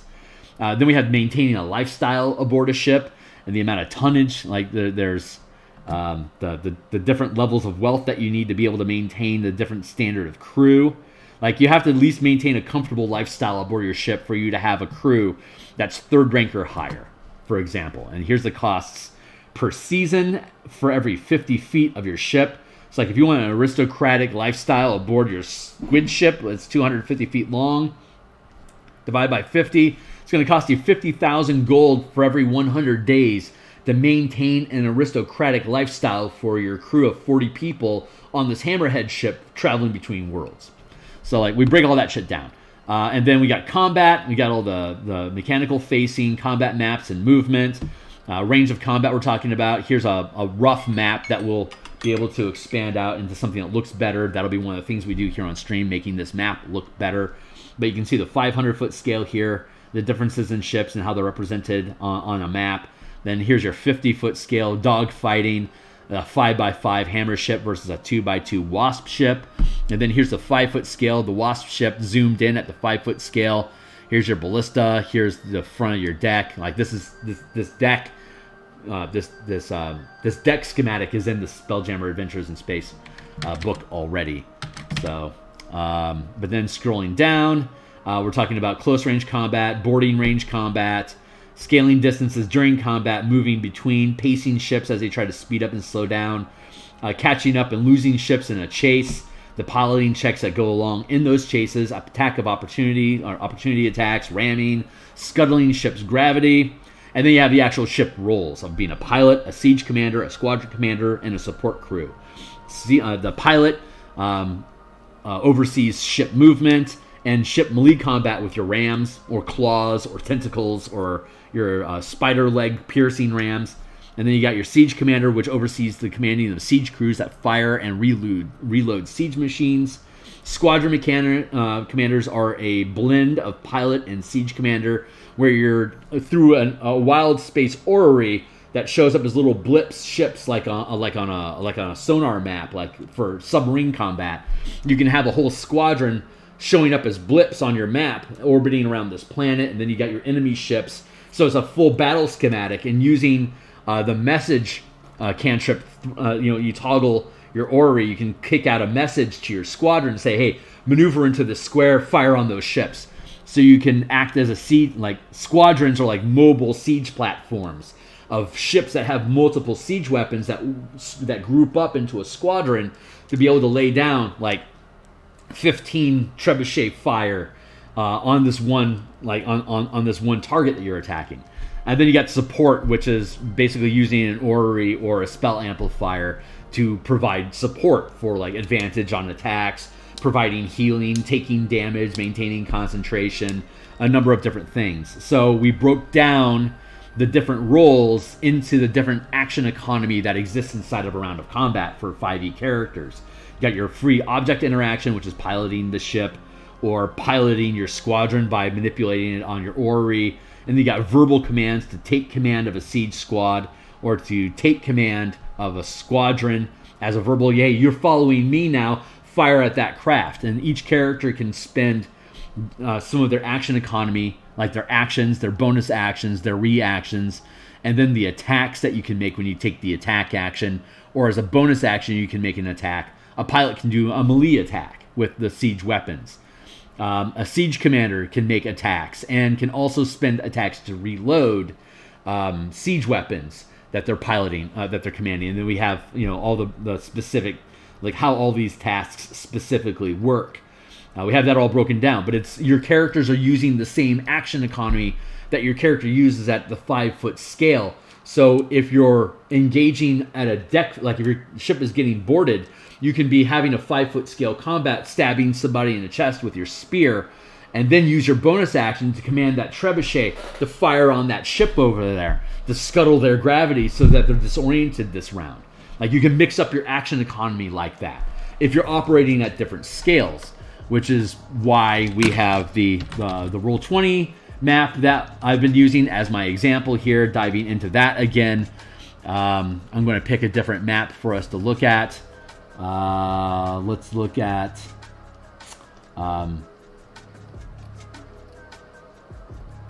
yeah, here's the Elturel battle that we were using as a sample. This is the 5-foot. Here's your 5-foot scale. Here's the Scorpion ship that the team had. Here's all the Infernal war machines that they stapled demon wings to, so that they could fly before. This is all before Spelljammer came out, but then Spelljammer dropped, so it's like, oh yeah, we can do a Scorpion ship. So this Scorpion ship, if we scale out, here's Zariel's flying blade. Here's a close up at the 50-foot scale inside this 500-foot square here. Here's how big Zariel's flying blade actually is, and here's an image of it tearing up the ground. Add demons here, now all dead. Here's a 5-foot scale for how the Infernal war machines look in a very rudimentary, non-artistic style. Like, they've got the chompers, they've got the wrecking ball siege weapon, they've got mounted harpoon flingers on them, and you got a character here that's at the helm that's piloting this thing that can use the chomper or the siege, the wrecking ball on the back of this. Meanwhile, you can have other characters jump on board to then oversee the use of these mounted weapons to fire harpoons at enemies. This is all at the 5-foot scale. And then we've got Elturel itself. Each one of these squares is 50 feet. So you've got troops flying around. Like, here's your Scorpion ship, which is 50, 100, 150 feet by 50, 100 feet long. And you can see that again over here. So you can have these different scales all interacting on the same map at the same time, using the system that we've developed. So you've got Elturel here, and you've got your Spelljammer ship that's flying over it, and you've got the street battle where you've got, like, here's a 50-foot swarm of imps. There's like 100 imps in this swarm, so they could jump onto your ship. To back, I could have these imps swarm your ship. So now in combat here, you've got a swarm of imps that are now. If I can grab the corner, there's no way I'm going to be able to grab the corner of this, so forgive me. I'm just going to reset some of this stuff. But yeah, so you can have these different scales of combat happening at the same time. It's just, what scale do you want to focus your character's action economy right now? But the combat all resolves the same. It's like, your character has their individual initiative, so you don't have to have group initiative. Now, you can skip past, because group initiative is not fun. And it's too swingy. So you can have characters operating here at the 5-foot scale and at the 50-foot scale here on this map, and at the 500-foot scale even further out. But we're not. That would be like the Citadel of Light. Let's see if I can find that here real quick. Starmoss, Xaryxis. Here, I think this is it. Yeah, here's your 500-foot scale. Here is the, like, this square is 1 mile. Here is the map that we stole from the adventure that we did and rebuilt. So each one of these squares is 500 feet. So, like, this is a squadron of star moths. There's 4 star moths in this squadron. So instead of having 200, that squadron has 800 hit points.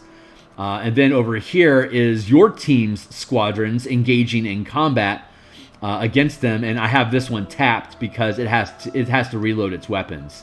So I tapped it until the weapons are reloaded. And once they're reloaded, it untaps.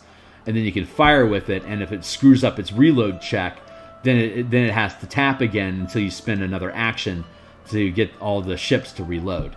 And then we have over here the 50-foot scale of combat, fighting star moths over here. And then we have another example over here of the 5-foot scale. This is how big a star moth is at the 5-foot scale. So here's characters that were jumping aboard the Star Moth. We then had another map elsewhere that on another screen that we were doing the 5-foot scale map for fighting on an actual Star Moth. So you can have the 500-foot, 50-foot, and 5-foot scale all operating at the same time on the same map. That's what the system lets us do. So, yeah, it's fucking amazing. It completely rebuilds. Take all these mechanics into Elturel. Elturel is 1 mile by 3,000 feet, so it fits inside of a 1 mile space. And you can then have, at the same scale like this, you can take the Blood Army, the Blood War. You can build squads of demons versus squads of devils at the 5-foot scale. You're fighting them face to face, like trying to kill like a Merilith general, for instance. Kill her, and now that entire legion is at disadvantage because they don't have a commander anymore. So your team wants to take a crack team at the 1 mile scale. That's how many troops this Merilith is commanding. Drive a wedge into that 1 mile block so you can zoom into the 500-foot scale to wage your way through the line of scrimmage to get to the 50-foot scale, to then have your commando team backing you up to now attack the actual command post where the Merilith is commanding her mile of enemies. And once you crack into her command post, you now zoom into the 5-foot scale. Here's your huge size 15 by 15 Merilith, and here's all your 5-foot characters. And now say you're 15th level fighting a Merilith. At any time, I can take swarms in the surrounding battle and drop adds in as minion troops, like filling a 20-foot by 20-foot block of just minions that all you have to do is hit them once or twice and they die each. So you can whittle through her minions while you're lobbing spells and shooting arrows and like trying to debuff the Merilith, because if you can take out the Merilith, that entire mile of troops now lost its commander. And so when you scale up to the 1 mile scale, you can now overrun and start crushing all those demons in that 1 mile area. But there's 20 more miles of front that you have to fight through, so that at the 500-foot scale, you can still just conduct battle as though it were you fighting ogres in a field at the 5-foot scale. It pans out because the damage just keeps scaling with it. And since your character is absorbing the damage by reducing the multiplier, you can sustain your troop for however long you can maintain hit points. And when you can't take the hit point damage anymore, that's when you start losing your troops, and that's when the battle is lost, because you keep losing troops that they can't provide barrier and defense for the commander anymore. The commander has to take the damage directly. And once the commander starts taking damage directly, and there's not enough troops to support taking damage for the commander is either going to die or retreat or surrender. And that's how you win a battle. On the ground. That's how ground wars are won. And that's what we can do with Dragonlance. It's just I have to convert all of the battles and all of the maps and all of the scaling, not only from the actual book, but the actual fucking board game. Because Wizards of the Coast couldn't figure this out for themselves. They make $1 billion a year, and they couldn't figure this out, which is why I get so freaking angry that I had to be the one to do this, because it's just freaking me. It takes forever to build this shit out. But once it's built, it's there, and we can use these, and all these mechanics will be 100% preview. You can read all these books 100%. You can read them all cover to cover. I'll have a zip file with a shitload of tokens and stuff for you to make it worth it. And if you use this stuff, please buy it. But once it's out there, we can start reframing the conversation about what exactly are we doing with 5e, because you'll be able to look at these mechanics and use them as much as you want as well. Build your own campaigns with it. Hang out with me and let's talk about it. And if you're having any challenges, I'll help you figure out whatever logistics you're missing. That's what I'm providing. That is my contribution to the community. And it only took me 35 years of being a DM to figure out how can I translate 5e into these things that us old school gamers want in our game. But it completely transforms all these experiences. Can I accumulate enough soldiers on my own while I'm in Avernus so when I go have my conversation with Bell, he's afraid? And now I don't have to give up pieces of my soul. I can offer him the opportunity to keep his Citadel. And if he doesn't go along with what we want to get done, we can siege his Citadel and drive him out of Avernus. Or you can break a bargain with him, and he can give you all of his crew. And you can use his Citadel as a resting place for long rests now. Like, it's your choice. You can make Avernus and Descent into Avernus whatever you want it to be. We're providing you with the means to be able to build those resources if you choose to have them. And then we just have to present the material. So I actually have to make all these, I have to get all the books published before I can actually tackle Avernus, because Avernus is such a deep environment with so many options to build guilds, to create your own kingdom inside the plane, to defend against the Blood War, to accumulate armies, as well as vehicles and flying ships to take all this into the sky with you. Like, there's so many things you can do in Avernus that I have to have everything published so I can say, hey, look at the Guilds and Kingdoms book, page 35. This is how you can build out your Citadel inside Elturel as your base of operations. Now go to the guilds go to the squads and armies book. Look at page 57, and that'll show you how you can build out a legion of chain devils that are trying to extort soul contracts from the people in Elturel while you're attempting to establish your guild.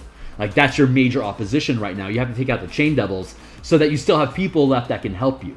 Like, this is all, like, it'll be like 2025 before I actually am able to get this published, but it can be published. And when I do, it'll completely transform how that campaign runs. And obviously we'll have one D&D in here already, so we'll be able to use one D&D mechanics to express all this stuff so it's current. And it'll be on the DM's Guild, and, you know, Bob's your uncle. So, anyway, that's the idea that goes on. That's what I'm trying to do. And that's why I keep showing up every day to get this thing done, because it's big. Like, the Spelljammer book's 100 pages. The guilds and Kingdoms book will probably be 70 pages. The squads and armies book, that'll probably be 100 pages. And then you have all the adventure conversion. Like, it'll take me 6 months just to convert Dragonlance board game and adventure into these mechanics once the mechanics are actually finalized. And they're about 75% of the way there. The Spelljammer book actually gave us some really interesting insights on how to make commanding squads of people, like foot soldiers, more efficient and more fun using the siege mechanics that we created for commanding siege crews. It's the same aesthetics. It's just instead of having a bunch of people fire one weapon for X damage, you have a swarm of people all attacking with swords together to deal X damage, but the damage can scale the same. So it's Spelljammer actually did us focusing on Spelljammer was timely because of its release. But on top of it, it helped lock down some of the mechanics we were kind of iffy about for squadrons, just to lock them down to make them a little bit more liquid to use. And it's all panning out to be just a really badass system that's designed to use, that literally uses 5e mechanics. I haven't seen a mass combat system yet that is as precise and duplicative of how 5e combat works. Now, again, me throwing shade at Covil, they claim that if you're using their stronghold system or their warfare system that you're playing 5e, but you are not. Their mechanics are weird, their spacing is weird, their movement is weird. It's restrictive, and it's very... It's not 5e. It can be used adjacent to 5e, like every other mass combat system that's been put out there. But it doesn't literally use 5e action economy to make decisions from round to round. Am I going to stab someone with a sword, or am I going to have my crossbow team punch 300 hit points of damage through that dragon? You know, it's like it's different. It's a different type of game. So, but you know, it takes a lot of effort to be able to create the rules that will accurately portray the vision that you have of where you're trying to go with the game. So I don't begrudge other people that obviously didn't want to invest. It's been 15 months that I've been building this thing. It has been for fucking ever. And you know, I have not seen anyone else invest that amount of time in creating something other than Wizards of the Coast. Apparently they got the board game started 2 years ago. Why didn't you do this? Like, because you hired a board game team out of Hasbro to build your mass combat system. instead of hiring your old 3rd edition developers to bring them back on board to develop the mass combat system using 5e mechanics. They shortchanged their resources, and they misallocated management of the task. And as a result of it, you got an inferior product called Dragonlance the board game or whatever. Like, that's gonna, like, if that's their big idea for increasing the monetization of D&D, that's a huge fail. You know, I'm harsh. I'm a heavy critic here, so forgive my lack of giving these other huge companies props for their half-ass efforts. Like, MCDM could be a world changer. They could be doing all this shit, and they didn't, because they want to protect they want to build their own shit. They want to make their money. They want to own these things. They're not in love. They're not in love with the game. They want to play 4e, and that's fine. They can do that, but don't claim it's 5e. And just be honest about what you're trying to do. You're trying to become your own thing, and you're trying to be able to ignore Wizards of the Coast. And ultimately, I'm going to as well, so I don't begrudge them for that decision. But don't claim it's 5e, because what you're building is not. It might be able to get jimmied into using 5e, but it's not using the same language at all. Just be honest with where you're at. They have their fan base. They're going to buy it. He has so many fans. He's going to make money no matter what it is that he produces. It really doesn't matter. But nobody's like me. We have to prove that what we're building is worth your time. I have to prove to every fucking one of you that this is something worth paying attention to and is worth sticking around to have it built. Because I don't have 500 playtesters. I only have like a dozen. And their time is limited. So, you know, we have to be really strategic about how we build stuff, and this is a lot of work on my back. But this is how I build things, you know? Sorry, I'm kind of ranting.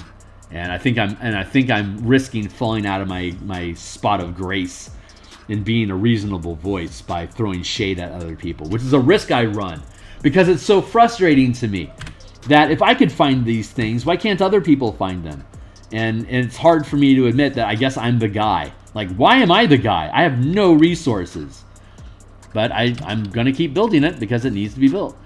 I'd honestly be angry if another company came along and just stole the thing. You know, oh yeah, this is a great idea. We will publish that. Go ahead. Bye-bye.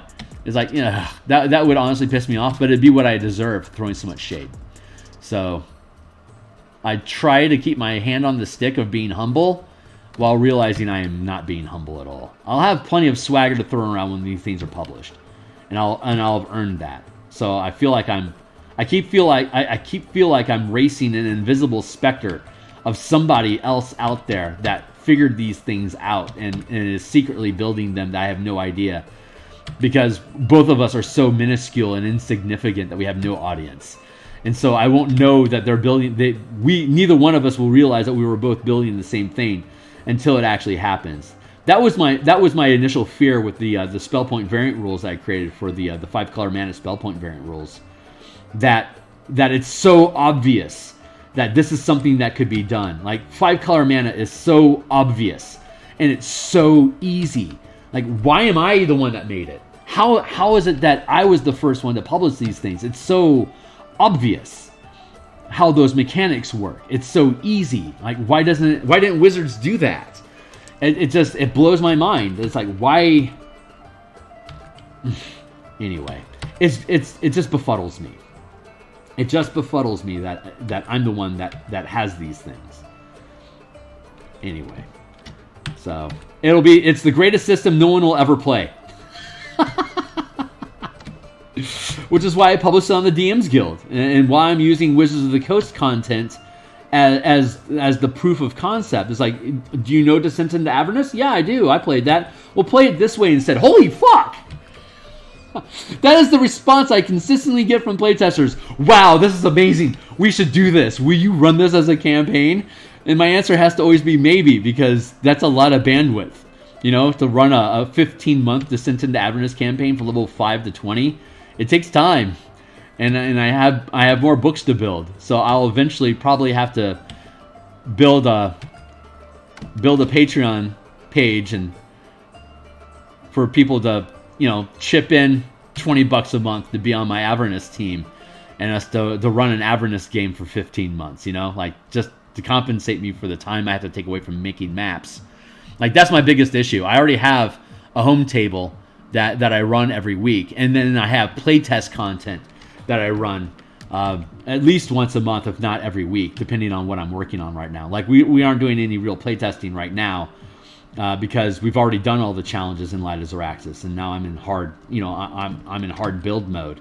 But like, I think on the 19th, I'm going to run another Xaryxis Light Citadel combat, taking your squadron and fighting the Citadel and destroying it. Since we're fleshing out these maps, I want to use them. So I'll do another playtest for fighting the Citadel. Agreed on Colville mass combat system. One of his few projects I'm not a fan of. Yeah, it's a great idea though. Did you finish the other side of the Citadel, Micah? I have not finished the other side of the Citadel.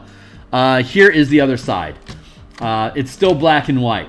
I am doing the bottom of the Citadel. I'm doing the coloration here first, because this is a place where I can experiment and explore the color palette that I want to use and the type of lighting and shading effects that I want.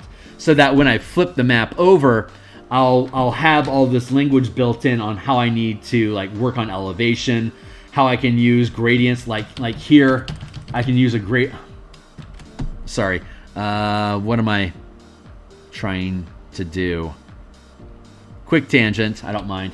Like I can put in a line here to build a gradient to show a hill, and then I've got a street that I can carve through there, so I can do this gradient effect like this,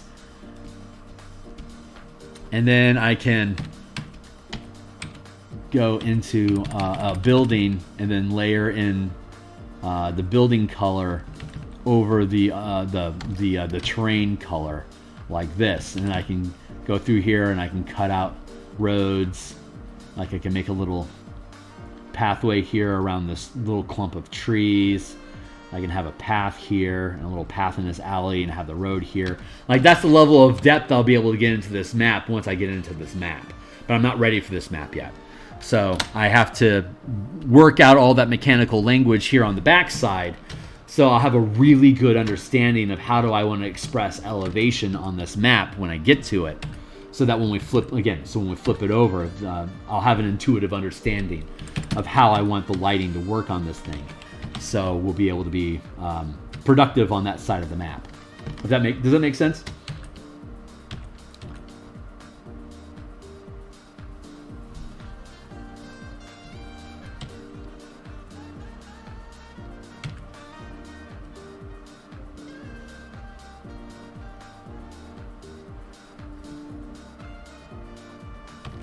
So it's obvious Colville is going to eventually create his own role-playing game.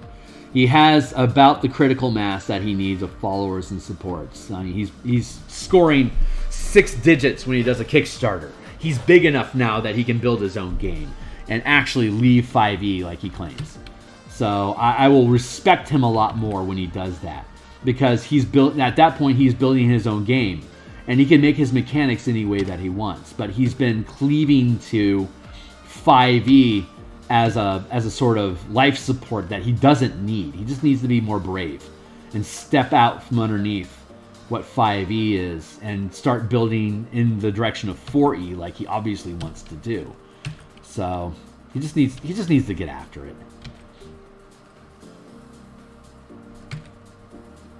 So, but I don't like his aesthetics. It's not the game I want to play, which is fine. Not everyone's going to be a fan of everything. I just when you're making that much money, you can afford to have a higher level of integrity than it seems like they're exhibiting right now. They could be more generous. They don't have to cash cow so hard. They can afford to like make strongholds actually work properly with Kingdoms in Warfare and not. You know, just do better. Just be better. Just be better. Fuck, people want to give you money. You're blessed to have created an amazing channel of advice, and you need to start following some. So I love you, Matt. I wish all the best for you and your team. And people that are working with you seem to be very passionate, and he pays well, which I definitely respect. But it's Arcadia's 5e, I guess. I don't know. I'm not an Arcadia fan either. But that's okay. That's it, you know. I don't expect them to use my mechanics either. So, cheers. But it's you know, $17 for this book is a hell of a lot cheaper. Like this, like the whole series, like once all 3 books are done, I'll probably be able to bundle them for like $25. $25, 400 pages. Here you go. Stupid value. Stupid, crazy good value. You'd be crazy. And the whole thing will be, you can read the whole thing for free. Like, if you're not convinced that this is stuff that you should own by the time you finish reading it, then obviously the kind of stuff I build is not what you need in your game. And I respect that. Thanks for reading it. But, you know, I'm asking for a good chunk of change for a book. So I would assume you can read the whole thing so that you know that you freaking love it when you buy it. So the only review you're going to give me is 5 stars. I've got a shitload of 5-star reviews on DM's Guild because no one has to buy my book. If you don't like it, you don't buy it and leave me a shitty review because you got burned. Just don't buy it. Why would you buy my book to give me a bad review when you just read the entire thing and had the option of just leaving a comment? I don't like this. Like, why would you do that?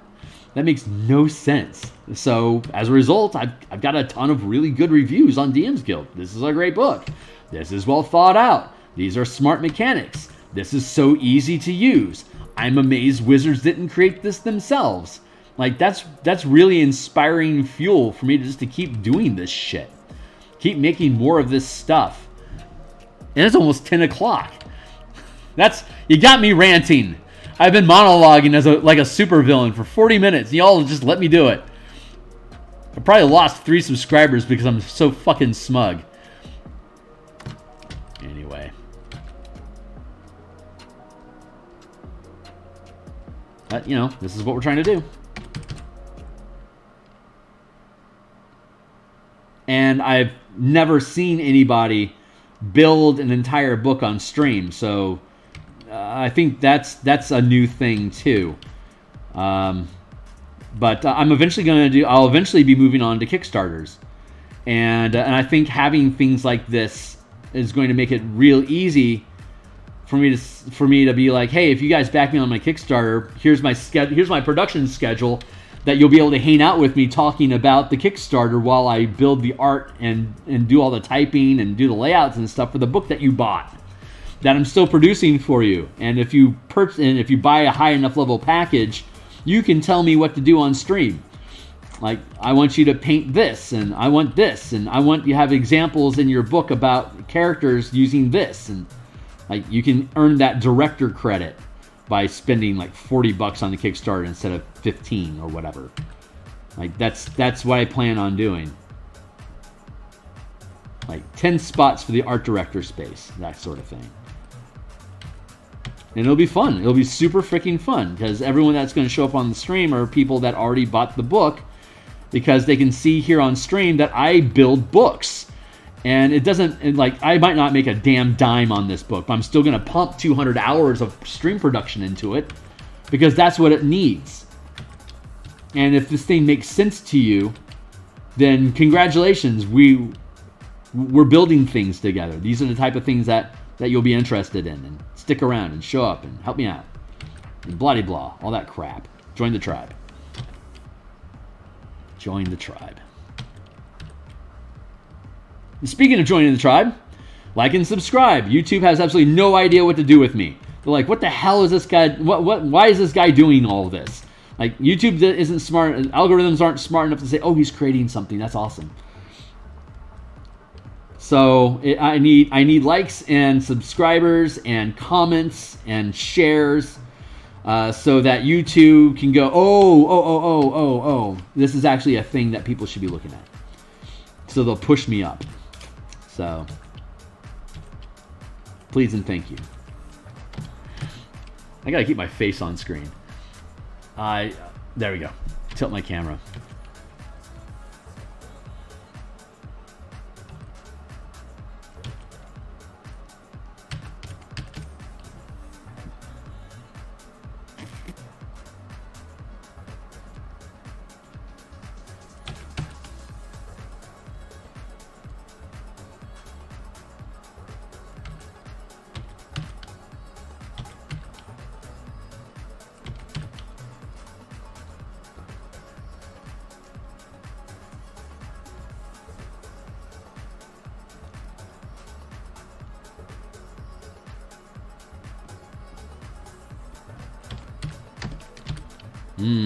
Fun. Alright, so I've got 5 minutes left, and that will actually be the end of the stream for now. This is pushing back my schedule a little bit. It's going to be 10 o'clock. I'm going to log out. I think I can get everything done I need to get done probably in 2.5 hours. So I'm going to commit to being back on stream at 12:30, and I will. That's Seattle time, so that's 2.5 hours from now. So in 2.5 hours, I will be back, and we'll be streaming Eberron cemetery map production. All the rough line work on the cemetery is done now. So we'll be doing detailed work, like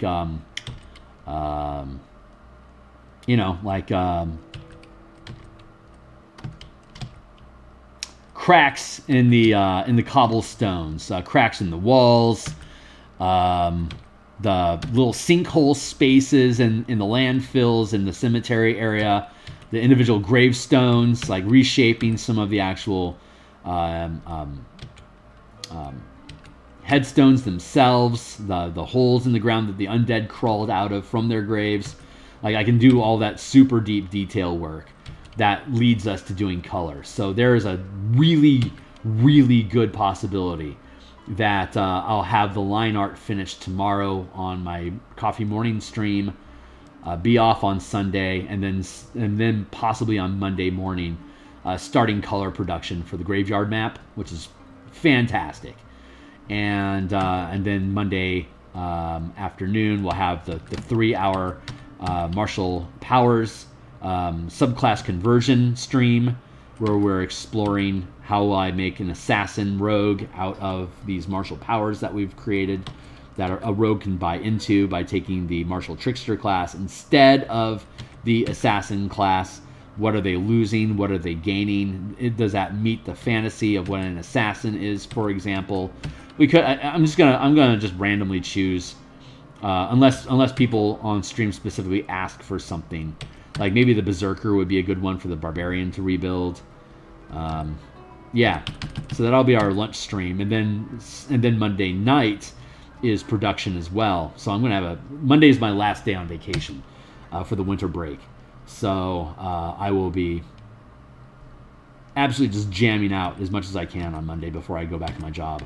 But then I'll be back Tuesday morning on my early morning pre-work shift, my coffee stream. Continuing with whatever asset production we're working on. We'll probably be on the top side of this at that point. I'm pretty happy with that. Yeah, we'll probably be back. We'll probably be illustrating or coloring the top side of the Citadel, and getting into coloration. I reckon by Friday. I think by Friday we'll be coloring. By Friday, I think we should be done coloring this Light of Xaryxis map, and then we'll be back into tokens, finishing up the creature tokens for Spelljammer, and then starting in on ship tokens.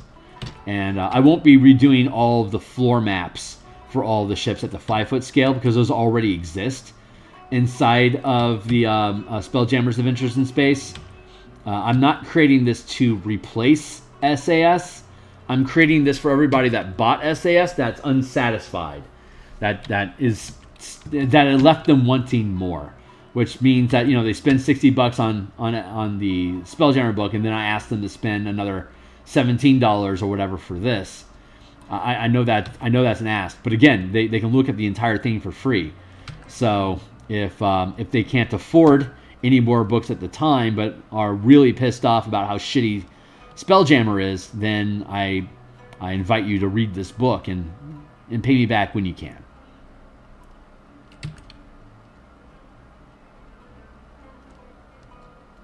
So there's that.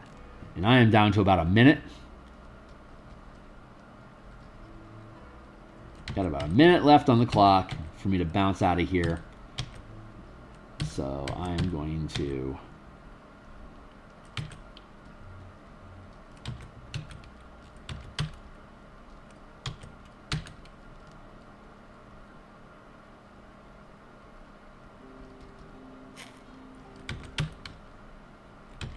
finish this up.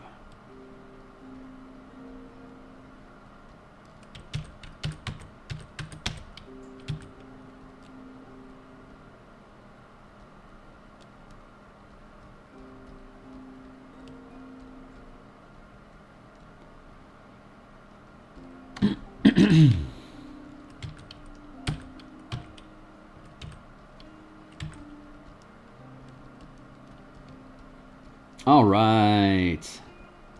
I think this is probably as good of a breaking point as any. God damn, that's looking pretty good.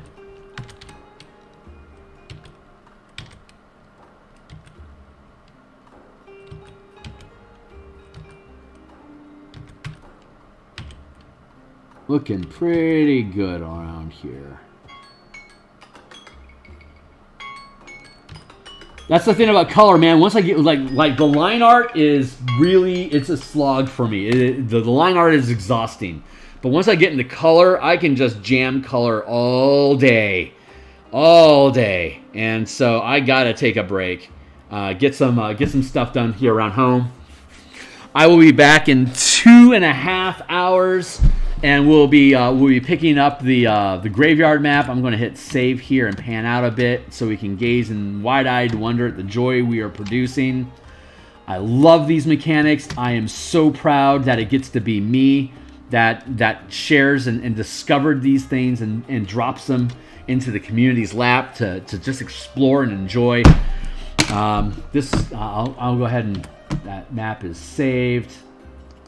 Here is the graveyard map that we are, the cemetery that we're working on, just so you guys can see where we're at so far and where we're going to go.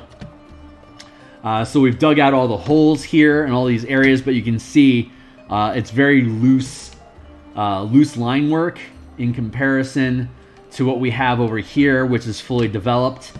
Like this is the detail that we're looking to get into for the rest of the map.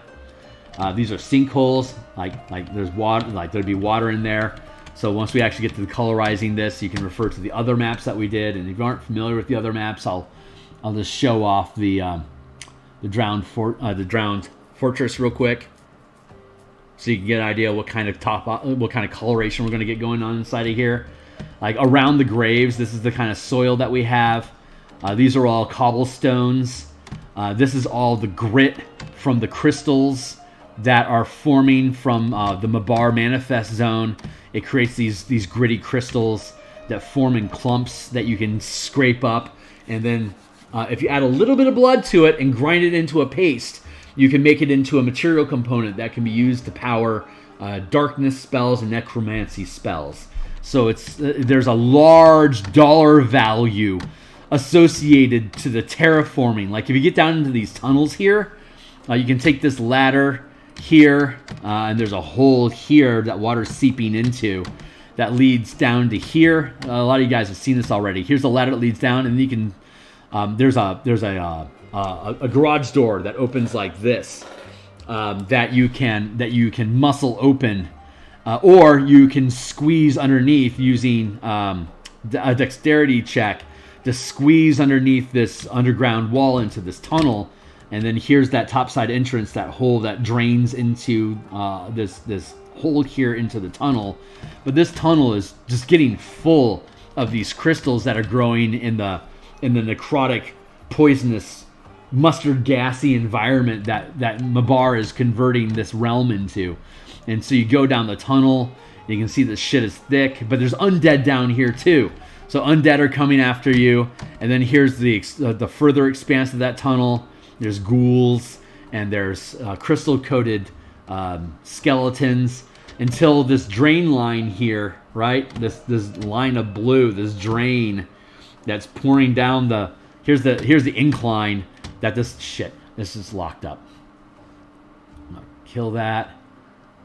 But anyway, so you saw all that. But that's the level of detail. That's the coloring that we're going to use for this map. Like, this is a giant flood area, so that same blue coloring, that blue-black Demir pool color, we'll use here. And these cobblestones here. And these are cobblestones here that have fallen into the water. And here's cobblestones that have fallen into the water. Here's a gazebo that's in the process of being disintegrated. Like, this can all use cobblestone.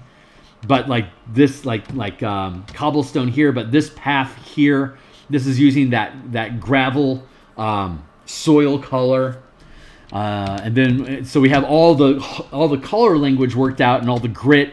We can dump in like shitloads of crystals all over this stuff, just coating the place with it, and that'll be our map environment. So when we come back, we'll be doing down here and over here what we did over here. Get this level of detail in. So it looks, so it's a vibrant, it's an interactive environment that your characters want to go into, and they're going to want to run along these little pathways, like lead undead down this pathway so you can line them up for a lightning bolt, for instance.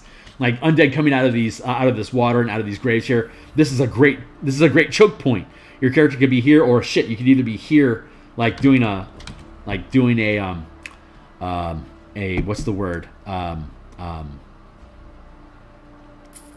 Game of Thrones Last Stand against the Winter Lord and his undead rising from this pit of water, and so you can stand here, and like if undead are coming this way, like I said, you can line them up here and you can shoot them down in lightning bolt. That's fun stuff. Or you can like lob a fireball into this area and destroy all the undead that are lurking underneath the water, for instance. So there's a lot of fun shit we can do with this. But we'll be back in 2.5 hours to continue exploring this. Changes equals no. And so that's what we're doing. So if you're new here, hi. I build this stuff. Like and subscribe. Blah, blah, blah. Thanks for showing up, guys. I'll see you in 2.5